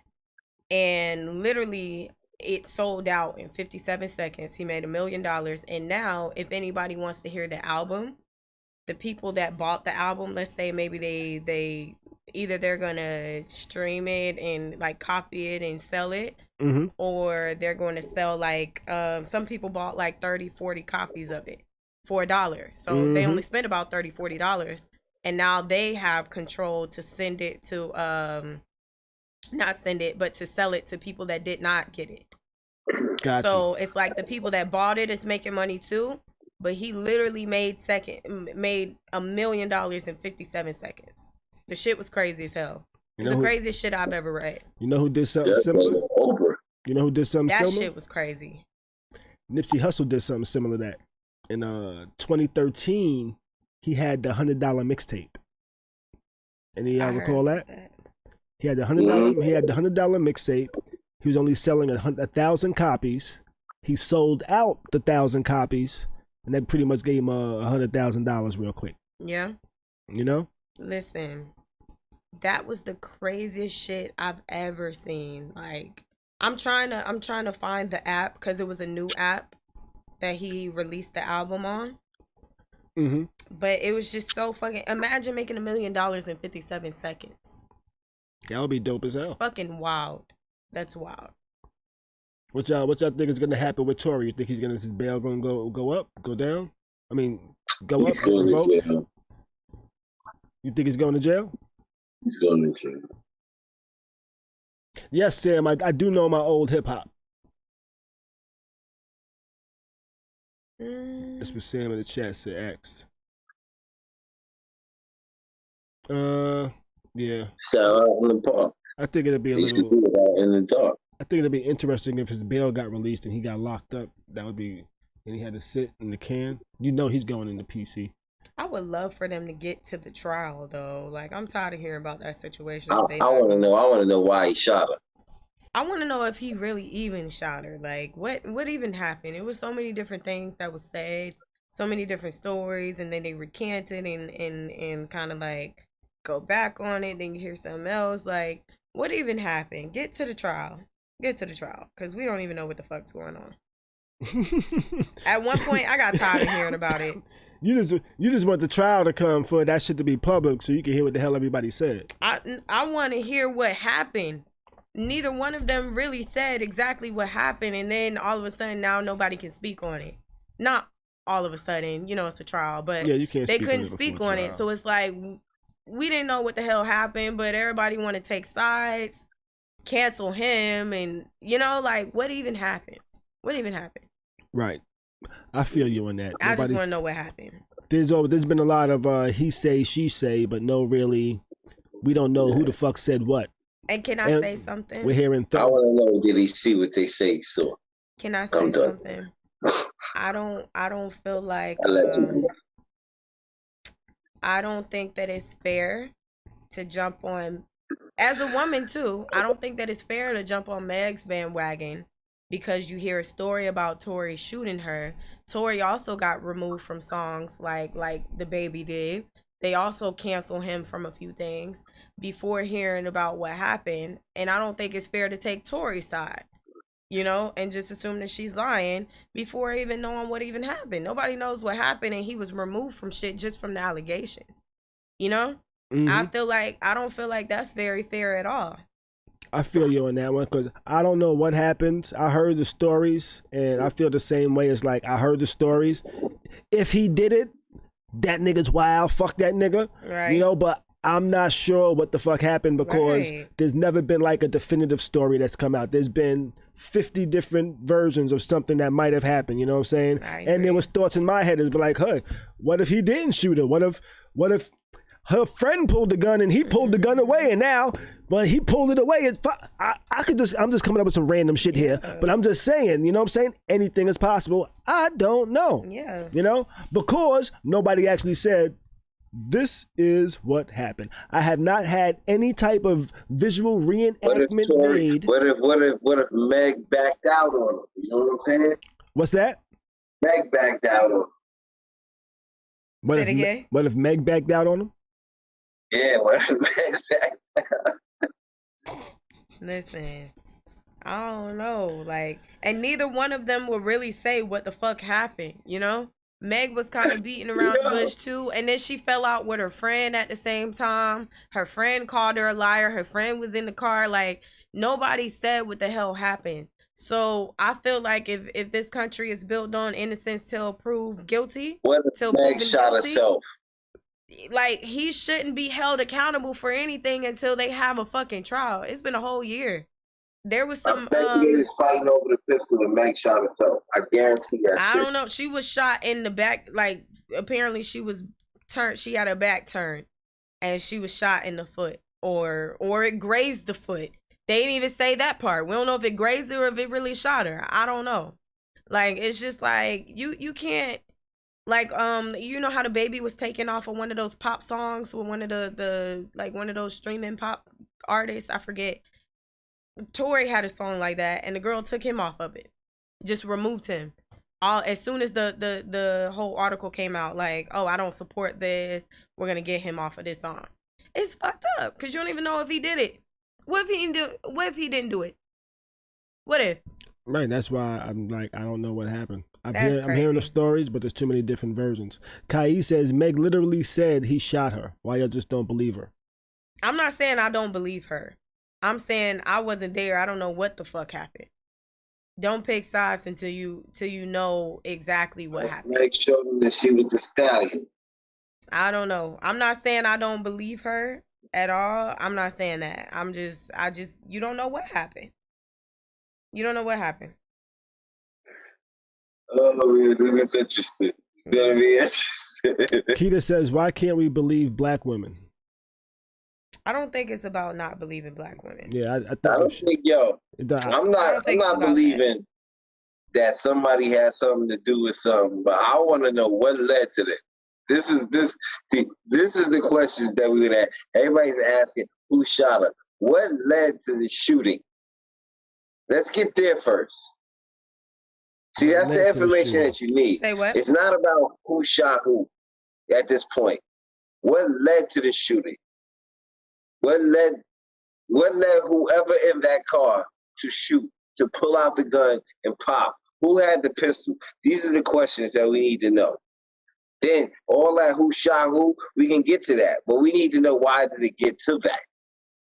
I think Meg also came out with the story and she went back on it. And the second version that she said didn't really add up with the first. Tory had a story. The best friend had a story. They all were in the same car. So it's like, it's not that we don't believe Meg saying that she was shot. It's just like, me, when I don't know, if I wasn't there, if I don't know, I don't fucking know. You know, it's a fucked up situation. If he did do it, by all means. If y'all want to cancel the nigga, cancel the nigga. But you can't really make a determination and you don't know for sure what happened. Because even Meg went back on her story a few times before she just stopped talking about it. Before, I'm sure her lawyers and her team and told her to just stop talking about it. So it's like, you don't really know what happened. So it's not okay to just take sides. Just like being in her, like, it's okay to be sympathetic about the situation, but it's not okay to like, okay, fuck this nigga. Because she said this happened, but, you know, the evidence 3 different ways is different. You can't really side with anybody because none of us was there. So at this point, you just be sympathetic towards the situation. Not saying we don't believe her, but just, you know, it's a fucked up situation to be in. By all means, crucify the nigga if he did it. Not crucify, my bad, y'all. Whatever, you know? But it was just like, imagine being a man that, you know, because we also see people that come out and say that they were raped by certain people or touched by certain people, and you find out that that shit wasn't true. Now you done crucified and canceled the man, and the shit wasn't even true. What happened to being innocent until proven guilty? I'm not, by all means, on any one of their sides. Fuck that up. Yeah, I'm not on any one of their sides. I don't know what happened. I wasn't there. But you can't just jump on somebody because somebody else said something. You don't even know what happened. Be sympathetic, but you ain't got to, like, you know? Mm-hmm. I don't know. I'm not saying I don't believe At her. the end of the day, it's a fucked up situation because it's like, technically it's 3 people's lives all caught up in this bullshit, you know what I'm saying? That shouldn't even have got to the point of anybody shooting anybody, but it's at that point. Yeah. So it's like, Yeah. you know, what can you say? You just gotta wait to see what the outcome really boils down to. Well, somebody lying, you know? Somebody lying, because all 3 of them are different. Somebody lying, you know, Somebody because lying. all their stories different. Right. I just want to know who it is. You know? Who is it? and Some's Somebody gonna come out of this, and somebody's gonna be permanently canceled. That's what it's like really gonna be. somebody lying because all the stories are totally different. You know what I'm saying? They said, Kai said, is Tati waiting for R. Kelly to be proven guilty too? I'm not. Listen, I didn't have much to say. When these type of situations happen, I don't really say much because I wasn't there physically. Now, although I feel like, just like with the Bill Cosby situation, I don't know shit about that. I wasn't there. Mm-hmm. You just hear about allegations. Again, if he's you're proven, a grown woman going to a married man's house with his wife in the house, I'm done. Listen, I don't know. I try not to say too much about it because I'm a person, if I don't know for sure, I don't really just want to jump on the bandwagon. I'm not going to lie, for a long time after the R. Kelly allegations came out, when his music would come on, I would just skip it. Even Aaliyah's music, I would just skip it. I still can't listen. I can listen to Aaliyah's music. I can't listen to R. Kelly's music. I would skip both of them because just the thought of him messing with a young ass girl just kind of fucked with me. And then you hear her singing "Age Ain't Nothing But a Number" and shit. Well, I don't usually listen to those, so I listen to her other albums. But that's what I'm saying. So I listen to her albums with Timbaland. Listening to that type of shit, it just, being in love and all of that shit, you just kind of, for me, it was like, damn, is she talking about R. Kelly? Is she talking about an old ass nigga? I don't really want to hear any of this. Now I just kind of came to the conclusion of like, I think nowadays we kind of group people's personality and their lives with their music, and I just learned how to kind of knew that nigga was giving them that shit, yo. Say what? Shit. Phil Cosby. No, I'm sorry. Sometimes I'm sorry. Because I see shit in the chat and I'll just be having to like say something. I'm sorry. Yeah. I really apologize. I just kind of like with the whole R. Kelly situation for a while, I didn't listen to him at all. I still can't. Now I just kind of like, because I grew up listening to R. Kelly. Me too. Now I kind of like just appreciate his music in the moment that I'm in. Not necessarily like, I try to get away from comparing who is he talking about in this song. Is he talking about a young ass girl? Was he pissing on a girl? Did he have her in the closet? I try to kind of separate the music from the artist's personal life because I feel like, that's not. See, I'm a writer, so I really can't separate myself from that because. You know what's so crazy? That you say something about personal life? Wait up, because when I write something, I write it and there's a vision of somebody in my head, and that's a grown-ass motherfucking woman, And I listen to these R. Kelly songs, and I feel like his vision was of these young little girls and kids and shit like that. I'm not, and that's why I said I didn't listen to it for literally like 2 years after that shit came out. But now I just kind of get to the point where it's like, are we gonna stop listening to all of the music? I don't know. I grew up on it. So when I listen to it, when I listen to R. Kelly, it's because I'm in a sexy mood. Or maybe I'm in a sexy mood, so I'm listening to it. I'm not trying to really think about that whole, I don't know. Maybe it's fucked up. I don't know. I don't know really how to feel about it.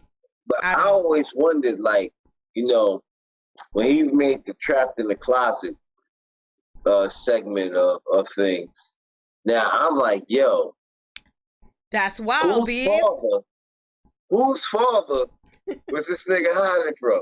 That's how I feel when I hear Trapped in the Closet telling that. Like, whose father was he hiding from? Because it's just like a little nigga on our block, on your old floor. He jumped out the terrace. Man. He was trapped in the closet. You know what I'm saying? I don't know. Man. I try not to. I don't know. Even with the Bill Cosby situation, I grew up watching the Cosby Show. That was like something me and my family sat down and watched together, and kind of idolized a little bit. And just seeing black people on the screen, successful black people in a family, it just, that's my memories of it. So hearing this type of shit come out, it's like, it's heartbreaking, but I don't know how to feel it's just like, damn, do I still watch because this is a part of my childhood? This is a part of what I grew up on? Or do I just completely let that shit go because this is you know, it's raping and drugging women. Now, now for me personally, the reason why I can separate a Bill Cosby, the person, from the Cliff Huxtable character on the Cosby Show is because Bill Cosby wasn't necessarily writing that shit. You know what I'm saying? He wasn't necessarily coming up with all of these stories. He had a team of writers that was coming up with these stories. R. Kelly was writing these songs about his personal life. Yeah, that's the shit that fucks me up. And that's why I can't kind of listen to it. bothers me about it. They actually sat down with and that's why I was saying some of the shit is just disturbing. Like when you actually sit down and listen to the lyrics, it's like, fuck, like what was he really talking about? Yeah. How How was he really feeling at the moment? Yeah, But again, just being torn because this is what I grew up on. This is like stepping in the name of love, you know what I'm saying, type shit. This is like sexy music when you with your partner or whatever. So it's just kind of being torn because this is what I grew up on, and then just like, damn, like this is kind of perverted, just disgusting. Actually listening and understanding what really happened. So I really don't know how to feel about it. Got you. There's certain songs that I feel like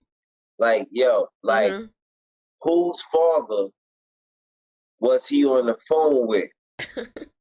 Because you're creeping with her doesn't mean I'm sleeping with her. This is Mr. Yo, you know what I'm saying? Mr. Big should have whooped his ass. Yeah, right. Mr.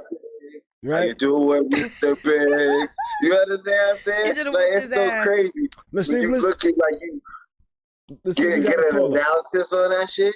Your area code 757. You on live with Khary Crib. What's your name? Where you calling from? Hey. Hi, how's everybody? I'm Barry in the chat. Hey, Barry, how you doing? What's going on, I'm good. I'm not going to say where I'm calling from. Where you calling No, from? I'm from New York. New York, New York. What part of New York? No. I said I'm not going to tell you. Okay. Well, okay. Tati, can you tell she's from New York? No. No? No. You can't tell. Oh. No, listen, I was just talking to Bees about that today, but we, came to the conclusion that I'm just used to his voice. Aw.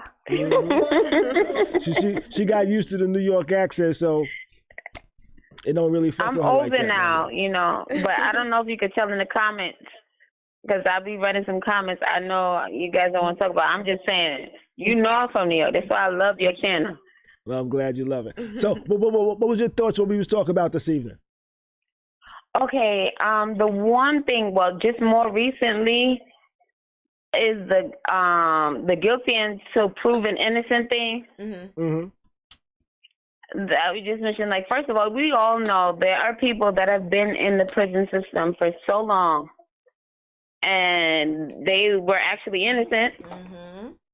I don't believe in the whole justice system BS, because at the end of the day, they are children, and I used to be one of those. At the end of the day, it doesn't matter what you tell your parents, they don't believe you. Does that make it right? Should those people get away scot-free because the judge didn't say, yeah, lock them up? Like, that's not okay, because most families weren't even trying to tell anybody what was going on. And if you told somebody what was going on, you'd probably be dead by the hands of your own parents or family members. Even though one of the family members might have been one of your abusers, I mean, needless to say, but they might have been the one to kill you. They might not have been, excuse me. It would have been the other family members. They're trying to hide and protect their other family or friends. Like, it's just crazy. Okay. I agree. So with that whole, don't judge somebody, or because when children tell you something, I get it nowadays. It's more common that, people are telling their children a lie. But I'm just saying, I'm old school. That's all I can say about that. I'm not going to tell my age. I'm just saying, like, that's just disgusting. I agree with that take. Nobody needs a judge or anybody to tell me that somebody put their hands on me and did, whatever they did. Right. And if I want to hack their head off over 20 years later, that's my choice, right? Yes and no. No, nobody. No, they told me to suppress everything. I'll tell you what. Don't tell the family members. Don't even tell your siblings about it, right? I'll say this. So, okay, I had nobody to talk to. Nobody wanted to put me through therapy. Let me finish. This was New York, okay? I'm just saying. Let me finish. Wait a minute. No, go ahead. You know, I'm sorry. just because you don't believe in the justice system doesn't mean the justice system's gonna be like okay and not try and come after a motherfucker now. You know? Wait, it's been so long. It's been a long time. And mind you, my parents were the ones that stopped me, the rest of the family from knowing what was going on, supposedly, right? Because they thought they would kill this guy and whatever. Let's just say that. Okay. But I'm just saying in general, nowadays, children, at the end of the day, it's been going on for centuries. This is nothing new. It's we can judge whoever we want to judge. Right? I don't think anybody's really a good judge of character. Like that. I don't think anybody's a good judge of character. You don't think anybody's a good judge of character, you say? I say that because it's the truth. You can't say that you agree with someone. Don't judge them until the jury decides. Well, I don't think that's. I wasn't even talking about the jury. Like the jury. I was talking about just the jury. I know you weren't. Okay. Not for nothing though. That just triggered me because I have been that victim. That's all I'm saying. It has nothing personally to do with the R. Kelly situation personally. Right. But like I said, I don't listen to R. Kelly music. No, but I still love Aaliyah. I've always have. Now, I literally at 12 years old had my hair down, covering one of my eyes and all that. I love Genuine and I love Aaliyah. I'm just saying, since so young. Cheryl was at a Genuine show tonight too, by the way. Oh Lord. That's why you don't see it too much in the chat. No. I stopped loving him in 2017, just so all you guys know. Why? Because I had to remind him back in 2017 that it had been over 22 years when he was talking, it's 20 years. So I unsubscribed. I don't even have an Instagram because of that. Because of Genuine? You're talking about my first Genuine concert. I did not pass out. They had an ambulance right there. You rode the pony? Absolutely not. I never wanted to do anything of that sort. Absolutely not. I'm sorry. Aaliyah was my girl. I don't care what they said or didn't say. I thought you were saying, I was so much in love with him until, I'm sorry. like I said, 2017. But I never wanted to do anything with that man. Absolutely not. Okay. Did I get what she's saying though about being innocent until proven guilty, because that is correct. A lot of people sometimes are innocent, but they're still proven guilty. Well, but that's where I said I wasn't there, so I don't know for sure. Right. So I kind of don't really want to. Now, it's just kind of just being sympathetic towards the situation. I'm not at every situation proven innocent or proven guilty. I'm not. That's on a case by case basis for my personal judgment on some shit. Exactly.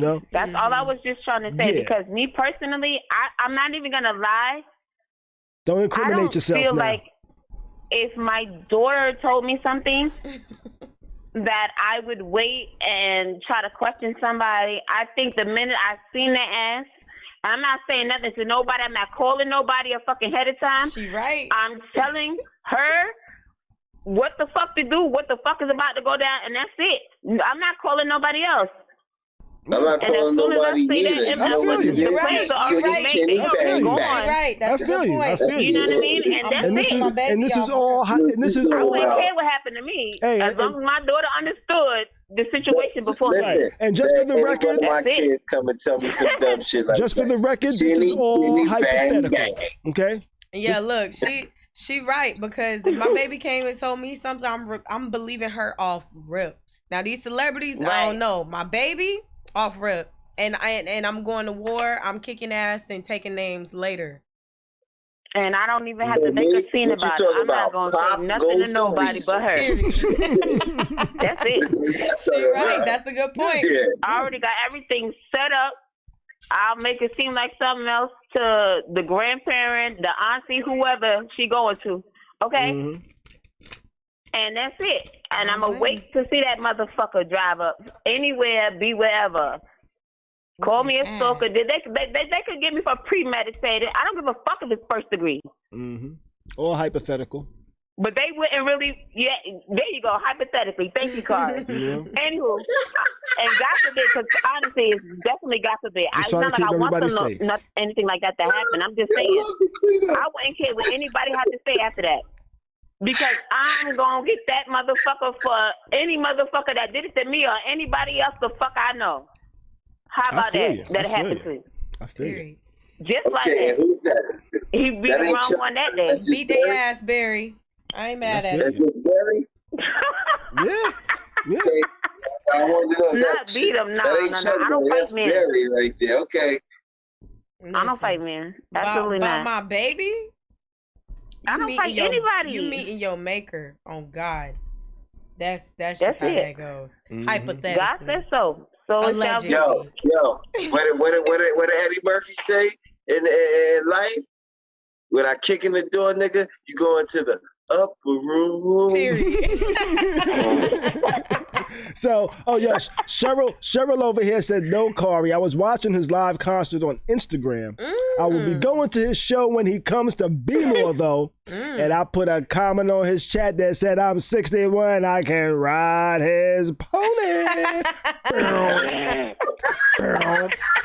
ain't mad at it. Shoot your shot, Cheryl. No. You know what? I'm not even going to lie to you.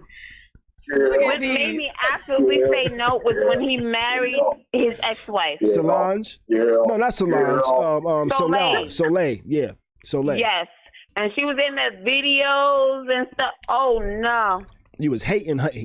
No, it wasn't hating. He was married. I no longer wanted to do anything with him. Okay. And then they had Story and Dream and stuff. Oh, my gosh. Beautiful. You know their kids' names? Shit. Okay, let me ask you this question. When I was in the 10th grade in high school, when I tell you something, you was a fan. Okay, I get it. No. I actually did. Do you know I got 2 A+ on 2 separate reports? About one Genuine? in English in the 10th grade, and then I'm sorry, no. One in music in the 10th grade, and then one in English in the 11th grade. Okay. They was both about Genuine? Seriously, like, when I tell you my mom, my 12th grade year of high school, right? Uh-huh.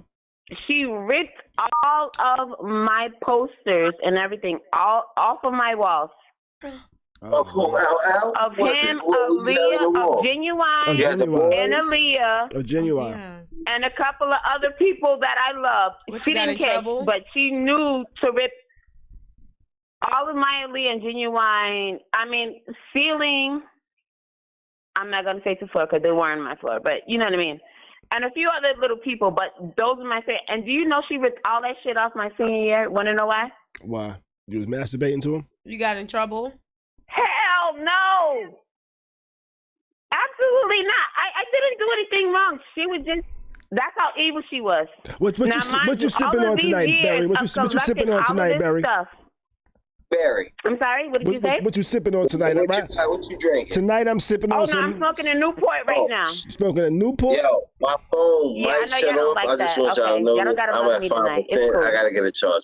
Got you, B. No, but seriously, like, I came back from vacation, right? Similar Mind you, my senior year of high school, all I had was basically lunch and a free period because I had one class that I was taking.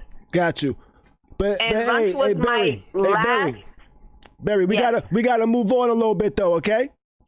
Okay, so let's keep talking about the topics. We don't gotta talk about that. Yeah. So let me ask you: can men make themselves more attractive without getting a haircut? Absolutely. How? They can be open ears. Open if that ears? makes sense. They What? can listen more. Listening makes what I somebody mean. attractive. You know what I mean? So, ugly nigga that listens is now handsome to you? First of all, I don't know what an ugly N-word is. I don't call Ugly anybody man. an N-word, but okay. A man that's not attractive to unless you. they actually piss me off, I might say okay. it if I know that it'll piss them off. Okay, ugly isn't but I don't know a any look. ugly N-words. Ugly isn't a look. Back I got some juice. Listen. Ugly isn't a look. Ugly is not attractive to you. You know, that ugly person could be attractive to somebody else. You know what I'm saying? I've seen No, that's what I'm saying. Like, I don't know any I've seen a ugly lot of people. N-words. I've seen a lot of people that I would consider ugly in happy relationships. So Pull up on you know, so you know what I mean? Well, my thing is this. They might like, be I'm ugly not to me, but looking they for might be anybody. beautiful I've never to looked each for other. anyone. So I okay. don't think that it's okay to just call people ugly anyway. Okay. All right. Me personally, like I said, I'm not looking for anybody. Like, you're Okay. talking to a married woman. I'm sorry, Can't ex-married. make themselves attractive. Those haircuts make a big No, difference. like, I'm not worried about anybody's Oops. head or what it looks like, because at the end of the day, my thing is this, like, if I'm going to talk to you, I'm going to talk to you. Okay. And it's not like I'm Okay, so all right, coming into the situation okay. Here goes, wanting to be in a relationship or anything. Okay, so to stop You know? the whole politically correct things, if you had to choose between two men with the exact same personality, you know, they looked exactly the same, except one had a fresh haircut and one didn't, which one would you choose? Like I said, I'm not looking at their hair. I told you that in the beginning. Like, are you trying to confuse me, baby? All right, I know now. what I said, Khary. Listen. Absolutely Ain't trying not. to Those confuse you. You haircuts- trying I'm to not find looking at out anybody which one because I'm you never gonna pick. looking for a You ain't no man. confusion. It's eeny, meeny, or mo. Haircuts Which make a one you gonna difference, pick? yo. None of I that. ain't gonna count. No. Or That's Scruffy not Jackson. fair. Niggas will go from looking homeless I know to life looking isn't fair, sexy as but my hell thing with a is this. haircut. I ain't gonna I'm lie. not dating Are you anybody. picking? I Are you don't picking even Neat know. Ned? Or are you picking Scruffy Ruffy? Who you picking? Scruffy rough. I couldn't hear you. I'm sorry. Can you repeat the question, sir? I said, are you picking Neat Ned with the haircut, or are you picking Scruffy Ruffy with the ruffy beard and all that? But they got the same looks. You picking them rough or you picking them neat? Okay, both of you guys have hats on. Take them off. Let me tell you. Ooh, let go. I Well, wanna Bees see is it. I'll bald tell and you I who have I'm hair. picking, See? the left or the right. I wanna see. You know, I got hair. But listen, if you saw them, because I know Khary called me today before he got a haircut. If you saw them when they just had their hair growing for 2-3 weeks with no haircut, they probably look fucking homeless right now. I'm not They look homeless as hell. as I am with the sticky finger. Look back a couple streams. Look back a couple streams. Listen, I've seen men go from homeless to fucking like, whoa, is this even the same person? You know what I'm saying? With just a haircut. Is this even the same person? Yes. Time out. You ever seen the TikTok joint with the And you know dude what's so with the crazy? teeth? No, wait, don't cut her off, please. I'm sorry. Please don't cut her off. No, Khary, I don't was cut me done. off. 'Cause I really wanted to finish listening to her. Thank you. I was done. They literally just go No, from because I wanted homeless to to add, sexy. remember, they both had the hat on. Oh, you saw them take their hats off? Yes, ma'am. Do it again. Let me see. You want to see? Yeah. Boom, see? Do it again. You got the hats on. Boom, see? There you go. Okay. Now, should we do a show where you and Bees is looking homeless? Well, One of the days you don't have a haircut and compare both? All you gotta do is This go is the back a couple problem. episodes. This is the problem with that. No, Tati. that's okay. See, me and Khary, we come from a block where you don't go long with that scruffy ruffy look. We don't know a lot And of you know what's scruffy so ruffy funny? dudes from where we from. We I'm just sorry, don't do sir, that. Not to cut you off, but I just don't want to it's forget not my right. thought, if you don't mind. What happened? Could I get I'm this sorry. out first from your initial questions? Go ahead. Thank you, guys. I just wanted to let you know that at the end of the day, that you guys did all of that, and at the end of the day, it all still comes down to your personality, not what you look like. You're bald. I would agree with you. He's not, you know, and I would you agree both with wear you. hats every stream, correct? I pretty much do, yeah. You're both on the lighter side of the skin tone, right? You try to call me light skin? You try to call me light skin? Community. I know. Right? I'm No, I'm just asking. Are you both around the same age? I'm a hot butterscotch. Like, it has nothing to do with that. That's all I'm saying. I'm a hot butterscotch. I ain't even caramel. I'm a hot butterscotch. Different and all that. None of that matters to me. Because I never looked at you guys like that before now, just because. You like that? You like that Wesley Snipes? You like that? I just thought it was so cute. Thank you, guys. Black, huh? You have beautiful smiles, though. I love you guys. Like your commentary, you know. Thank you. Absolutely. But yeah, I'm glad I have a So subscription to the dentist. Which one do you pick? So it's more about the personality for you rather than the looks? No, absolutely. For sure. I'm not mad at that. Okay, so they both smoke weed and drink too, right? If it's they smoke and drink, right? If it's not about the looks, if it's not about Absolutely the looks, not. if it's not about the looks and it's about the personality, how do you decide whose personality you want to get to know, or who you mean between you two guys? No, not between us. In general. Okay, so then who could it be? I don't know. Exactly. You have to get to know a person. That's what I said in the beginning. Like, so you let can't get past this okay, look. so let me ask this question. So you will let anybody that looks any old way come up and talk to you with that line of thinking? That's kind of what that's kind of saying. That's the question my I was thing is about when to I'm ask. outside of my home, my comfort zone, I cannot help who comes up to me and wants to talk to me.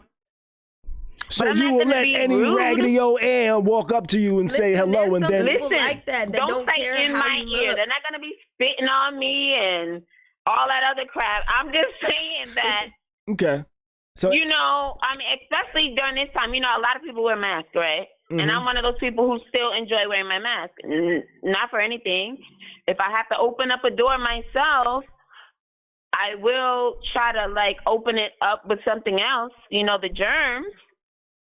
But no, seriously, like it's not like I'm gonna not let somebody talk to me because what?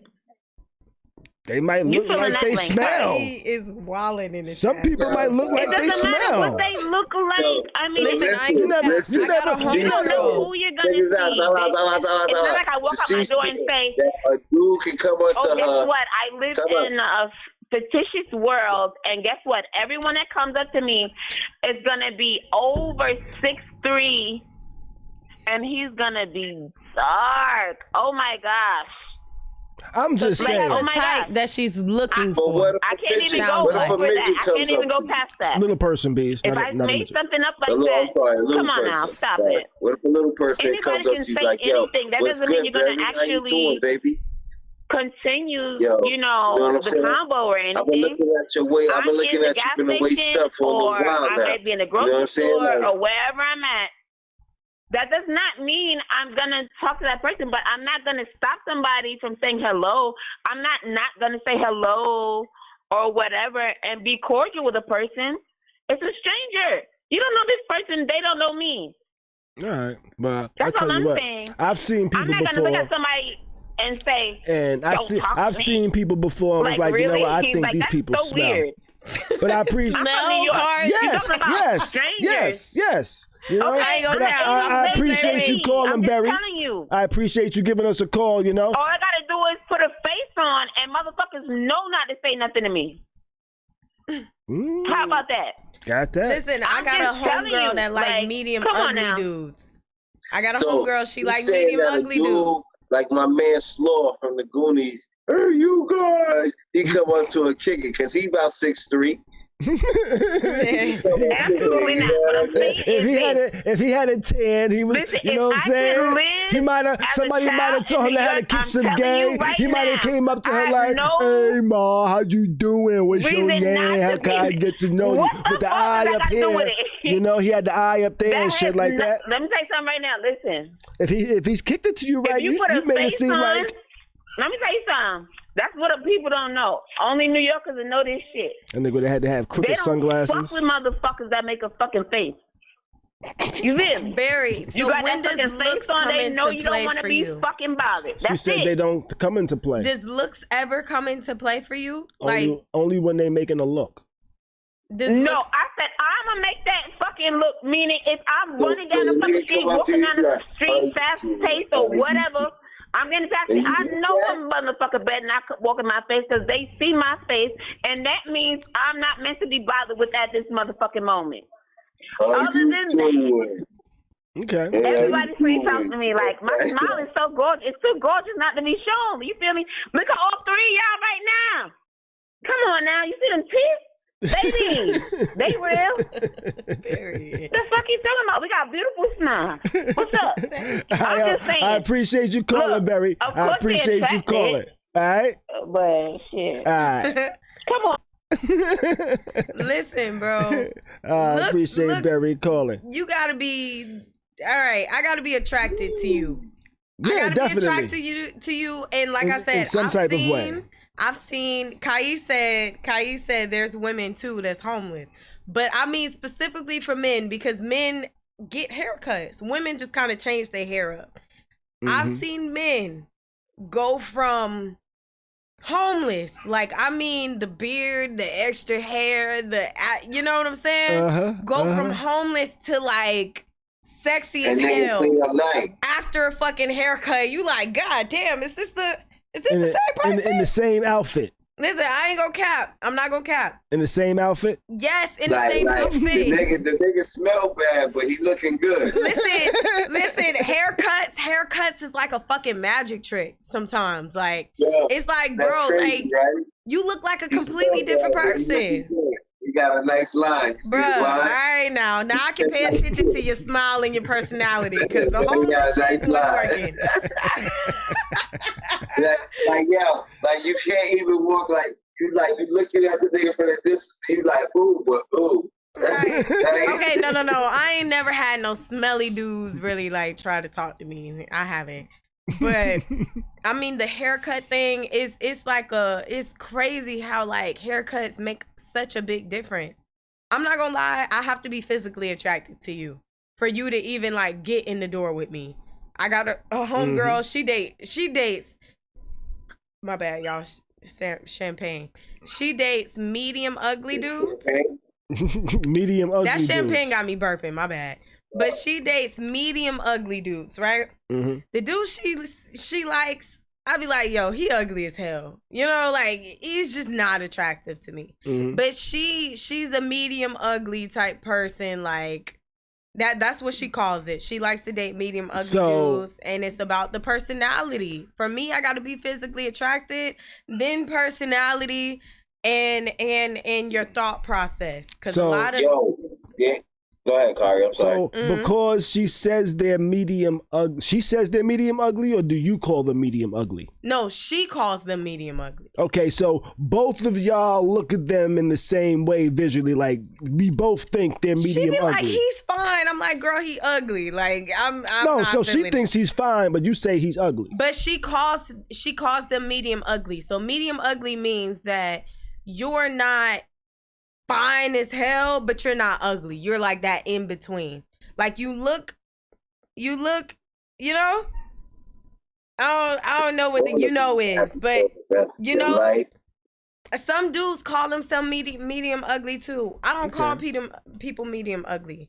She calls them medium ugly. To me, they're not attractive, but she loves them. She think they fine if they can dress, if they got some shit going for them, they got a little money. And they treat her right. They ain't got to be the finest in the world. They not ugly, but they in the middle. So right now, okay. So yo, you know what?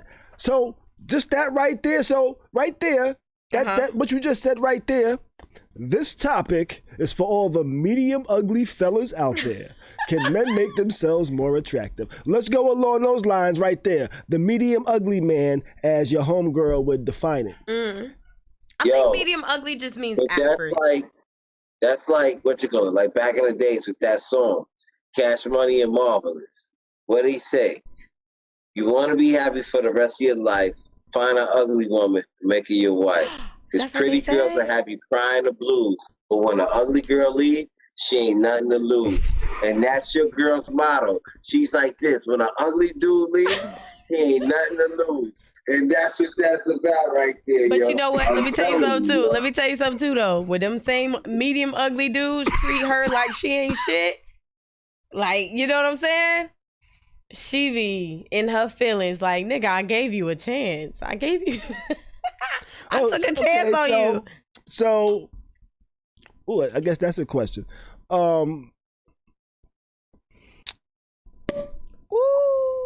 That's another bottle?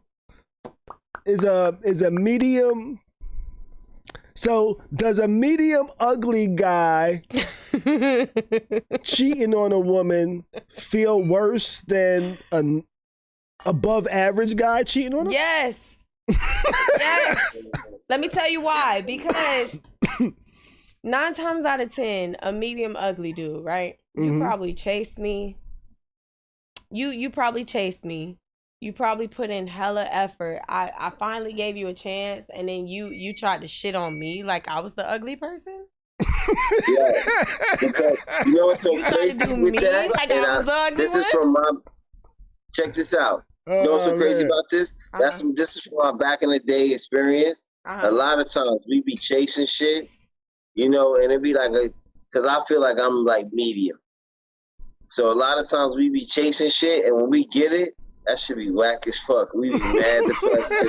Listen, it's the same way. It's on both sides. I ain't mad at it on both sides. You know, do what you gotta do. But it's like I've had dudes chase me and just like give not even date or anything. I mean, when I say chase, I mean this dude has been hitting me up in my DMs, my email, my messenger for 10 plus years, right? 10 plus years, you my high school crush. You know what I'm saying? Middle school, high school crush. Wait, time out. I gotta ask this nigga went through different multiple social networks. Swear to God, on God. I got about 4 of them, y'all. I got 4 of them. But this nigga put a decade of work in? Yes. And then let me tell you something. You give them same niggas a chance. Cheating, lying, stealing, killing, goddamn. They breaking all the goddamn rules. And you like, damn, nigga, like, you know what I'm saying? I finally give you a chance and you wanted to do this. Yo, listen, that's fucked up because it's like, yo, I come to the NBA, I'm trying to win a championship. I've been in here for 10 years. I ain't winning nothing. Now you want to give me a shot at the championship, and this ain't the team that I need to be on. But that's you know what? I don't even mean that. I just mean like sometimes people ain't ready. Like you can chase somebody however long you want to chase them, but if you ain't ready, you ain't ready. You still with them same games, you ain't ready. I'm just your crush, you know what I'm saying, from years ago, but you wasn't ready. You weren't ready. Or there is a chance, like you said, Bees, there's a chance that maybe they just ain't like her, like the situation, whatever, but it's also a chance that they weren't ready. I've had niggas chase me forever, and I finally not get in a relationship, but even look their direction and text them back, and you wasting my fucking time. Why were you chasing me all of these years? It's because Khary says medium ugly. Y'all want fries with that? You know, that's why. I definitely focus on, listen, y'all. After 10 years of chasing. Let's not talk about love life for me, but I'm a person, I have to be attracted to you. And then I also have to be attracted to your mindset. The way that you think, the way that you do things, you're all of that. So that's all a package for me. And most times if I'm not attracted to the way that you think and your priorities, I probably don't give a fuck about your looks because we're not even going to get that far. So for me, it's a package thing. For me, it's a package thing. We gotta be on the same accord when it comes to all of that. It's not just about looks and it's not just about personality. Right, but yeah, a lot of times, because I hate when a motherfucker asks me questions that they should know the answer to. That's just like the ultimate what you call it for me. Now, when you say they Stupid ask ass question you should know bees. the answer to, you talk about stupid ass Question bees. Fact. Yeah. I'm not answering. Like, yo, it's like certain shit. You're a certain age. You should just know the answer to certain shit. It's just what it is. Like yo. what? Like what? Like, yo, it's for instance, like when the kid came to me, he was like, yo, is this steak or this beef? Nigga, you don't know, I don't either. You know what I'm saying? Is it steak or is it beef? Fuck out of here. That shit, yo. How old was this kid, Bees? Because I called everything chicken for a long time. Were they in their 20s, Bees? No. Listen.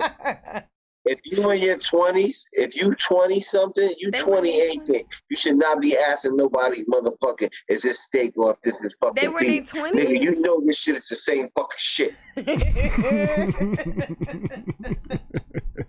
Get out of here. But nah, I'm not mad at it. I think for me personally, it's a balance thing. I definitely have to be attracted to you. Mm-hmm. I'm not, even if you're medium ugly. So medium ugly is just a preference thing to me. So she calls them medium ugly, but she think they the finest thing in the world. I think even if I got with somebody that everybody didn't think was attractive, they the finest thing in the world to me.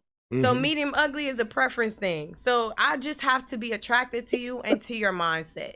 You can be fine. I done met some fine ass people, some athletes, some rappers, all that shit. They mindset all fucked up. I can't fuck with you. I can't fuck with you. I met some people, they shit together. I don't know, y'all. It's a balance. You mean, time out. You can't just jump into what I'm gonna skip over that like I ain't saying, y'all. That's why I ain't finished it. Let me take it back. You know what I'm saying? That's like, you feel me?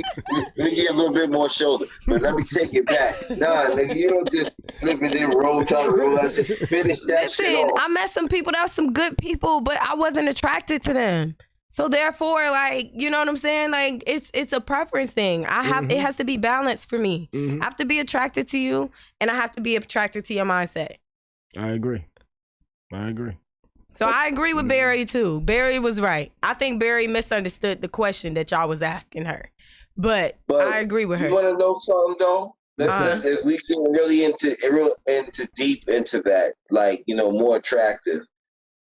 A lot of people run out here and run on pheromones, and a lot of people don't even understand the science of that right there. That's true. Alone, you know, your pheromone just making you attractive. You feel what I'm saying? That's true. Some people, it's just by the way you smell. You know what I'm saying? Your presence. That's like a pheromone. You feel what I'm saying? And it makes you attractive. And your pheromones don't attract everybody. Right. Sometimes I look at people and I'm like, ooh, your pheromones are gonna be funky. And I don't fuck with them. You know, I'm just saying. Funky, Khary? Not funky. Nah, I agree. But when I say medium ugly, it's just a term. I think social media came up with the term, y'all. It's not a real, you know. Listen, fam, time out. I gotta call it time out. She ain't mess with me all night. You hear me? She ain't hear me mess with me all night. All of a sudden, Mo hear about some pheromones. She all in a whole nother room with music playing. She hear about pheromones. And she coming here over the door, creeping in here like an old lady. Hey, Mo. Hey, what y'all talking about? Some pheromones. Yeah, Mo, we talking about pheromones. Look. Sometimes pheromones is a real thing. Pheromones is a real thing. The smell, just you know how everybody's house smells different? Like people's bodies smell different. The scent that people's bodies kind of give off, I'm not talking about perfume, but the scent that people's body, like their energy and shit gives off, you can become attracted, addicted, whatever you want to call it. You become attracted to it. Sometimes it don't even matter what the fuck. You just it's that, and those are those situations where it's like it's that chemistry that you can't really explain. Those are those type of situations. Like, fuck, I feel like I've known you forever. Or we want to jump each other's bones and I don't know why the hell, you know? I just met you. Those are pheromones. But I agree, y'all. The medium. Okay, so Kai said give examples of there's medium. There's voice pheromones. There's like, you know what I'm saying, voice vibrations. Because there's, I've had a stripper talk to me one time, and then my shit just go like this. To, you know, straight stand up soldier. That's a whole different type of pheromone. Like I'm saying, like I'm crying at the chat, bro. I'm fucking crying.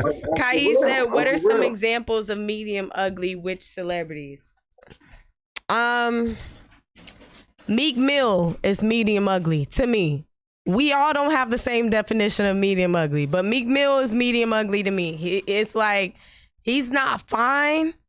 He's not ugly. Mm-hmm. He's in the middle. You know? Who else is medium ugly? Whoopi Goldberg is medium ugly to me. And that's a preference thing. Mm-hmm. That's a preference thing. Mm-hmm. Everybody don't see medium ugly the same. You know what I'm saying? Mm-hmm. It's a preference thing. I agree. I think Kevin Hart is, I don't think he's medium ugly. He's medium. He's medium. He's in between. He's not ugly, but he's short. So that puts him in the medium category. Yo, Wayne over here in the chat. Said, yo, Khary, I was delivering to a 65-year-old woman and she smells so good. I'm looking at her like, what you have on? He wanted some dust muffins. He was gonna take care of that old dust bunny, huh? Knock the dust off that pussy. Y'all, Khary said he wanted to go to a country concert, right? Yeah. I said I want to go to a country concert. Khary said he want to go to. He gonna wear the big ass belt buckle, the little cowboy hat and shit. With some skinny jeans, y'all. I ain't say I was gonna wear skinny jeans. I said he gonna look like Woody. I said Cool Runnings. I said I was gonna go to J.C. Penney's and buy me a pair of Wranglers. I said he gonna look like Woody from Toy Story. I'm doing the achy breaky shuffle and all that shit. I was gonna wear some Timbs. He gonna be the only person at the concert looking like Woody dancing around.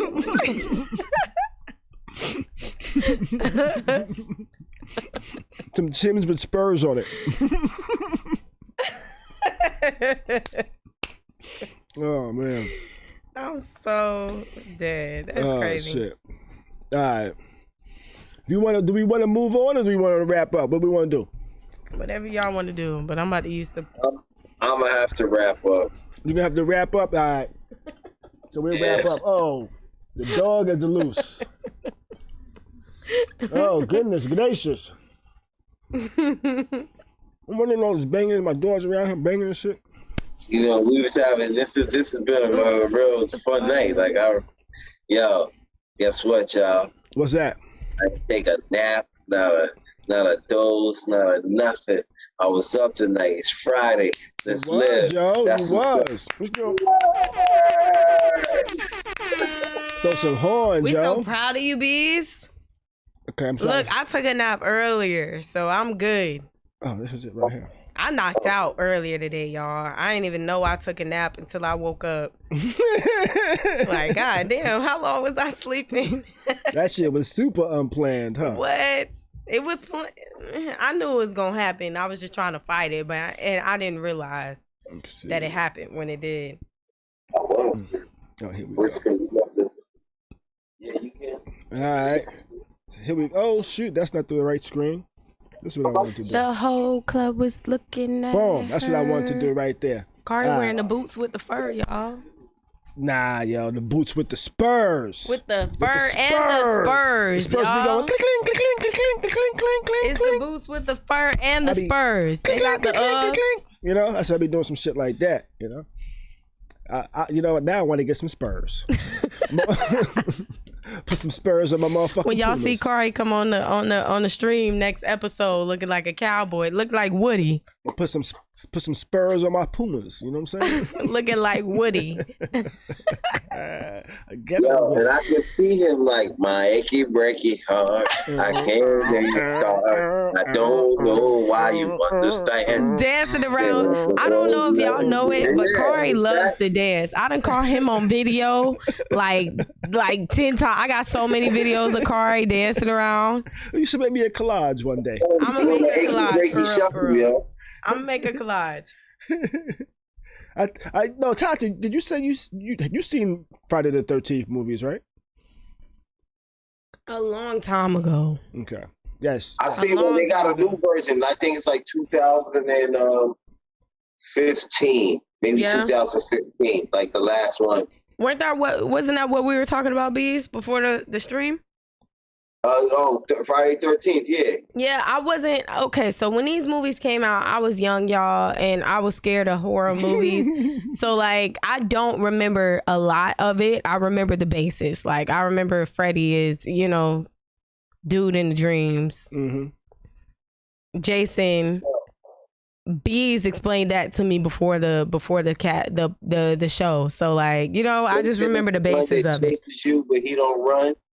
Yeah, he was catching everybody. Look. That's why I was watching the movies like this. And Freddy is the one that gets you in your dreams.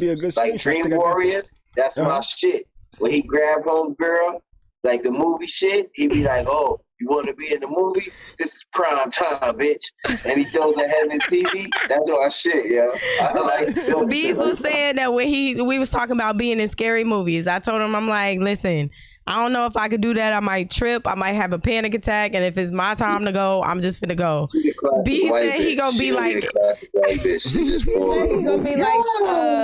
gonna be like Planet of the Apes running on his knuckles and shit too. Knuckles and shit, like a chimp trying to get away. That's too much work for me. If they catch me, they just catch me. It's my time to go. It's all right. If they get you, they get you, huh? They get me, they get me. That's that. They do too much running. All right, well, you ever need to take a screenshot? I was taking mad shots, but y'all want to pause for what we can. Screenshot real quick. What's the title? Friday the 13th. Friday the 13th, yeah. Well, hold on. This me watching the movie.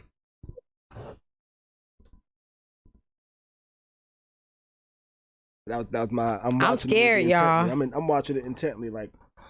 Oh shit! I'm scared. All right. All right. I think that is everything. We got our screenshot. Yeah, look, they say I look like Tay did. So. You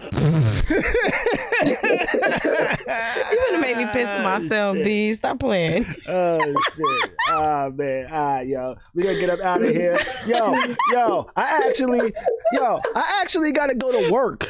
I gotta go to work in a couple hours. Ain't that crazy? Yeah, come on. That's why. That's another reason why we can't be. Fact.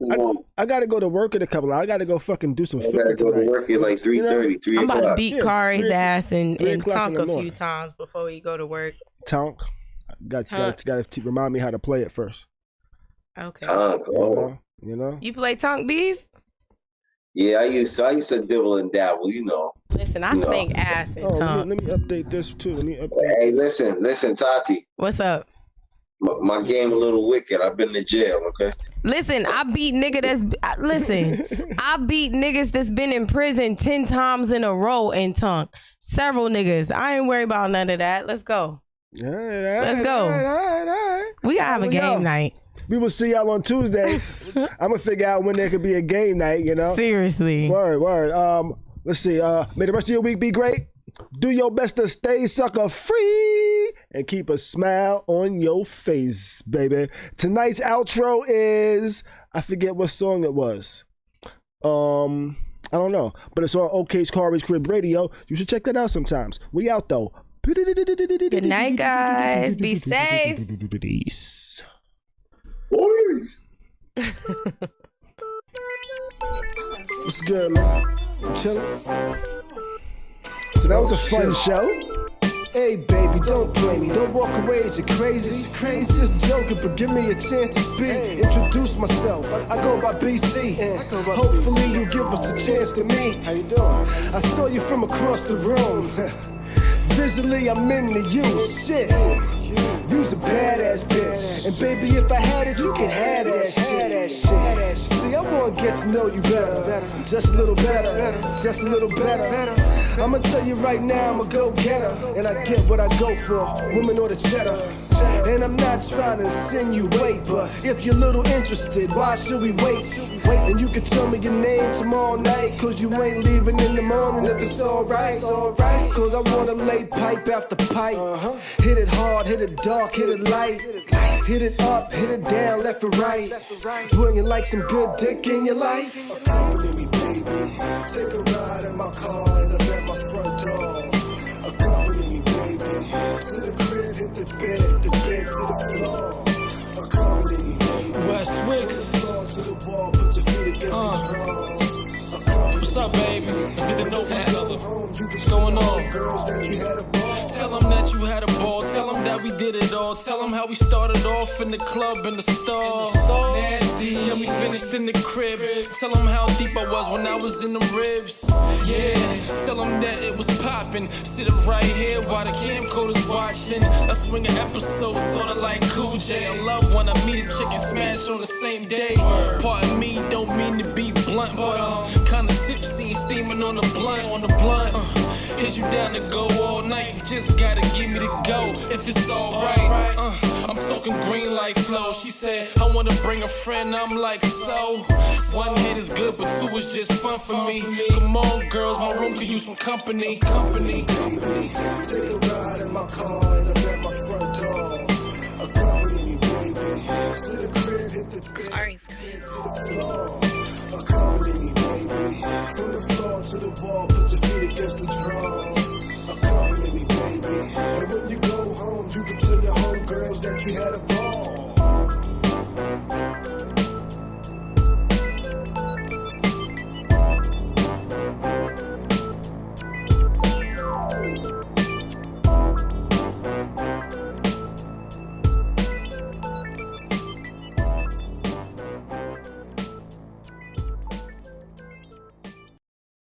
You are now tuned into Khari's Crib. Khari's Crib. Khari's Crib. Khari's Crib.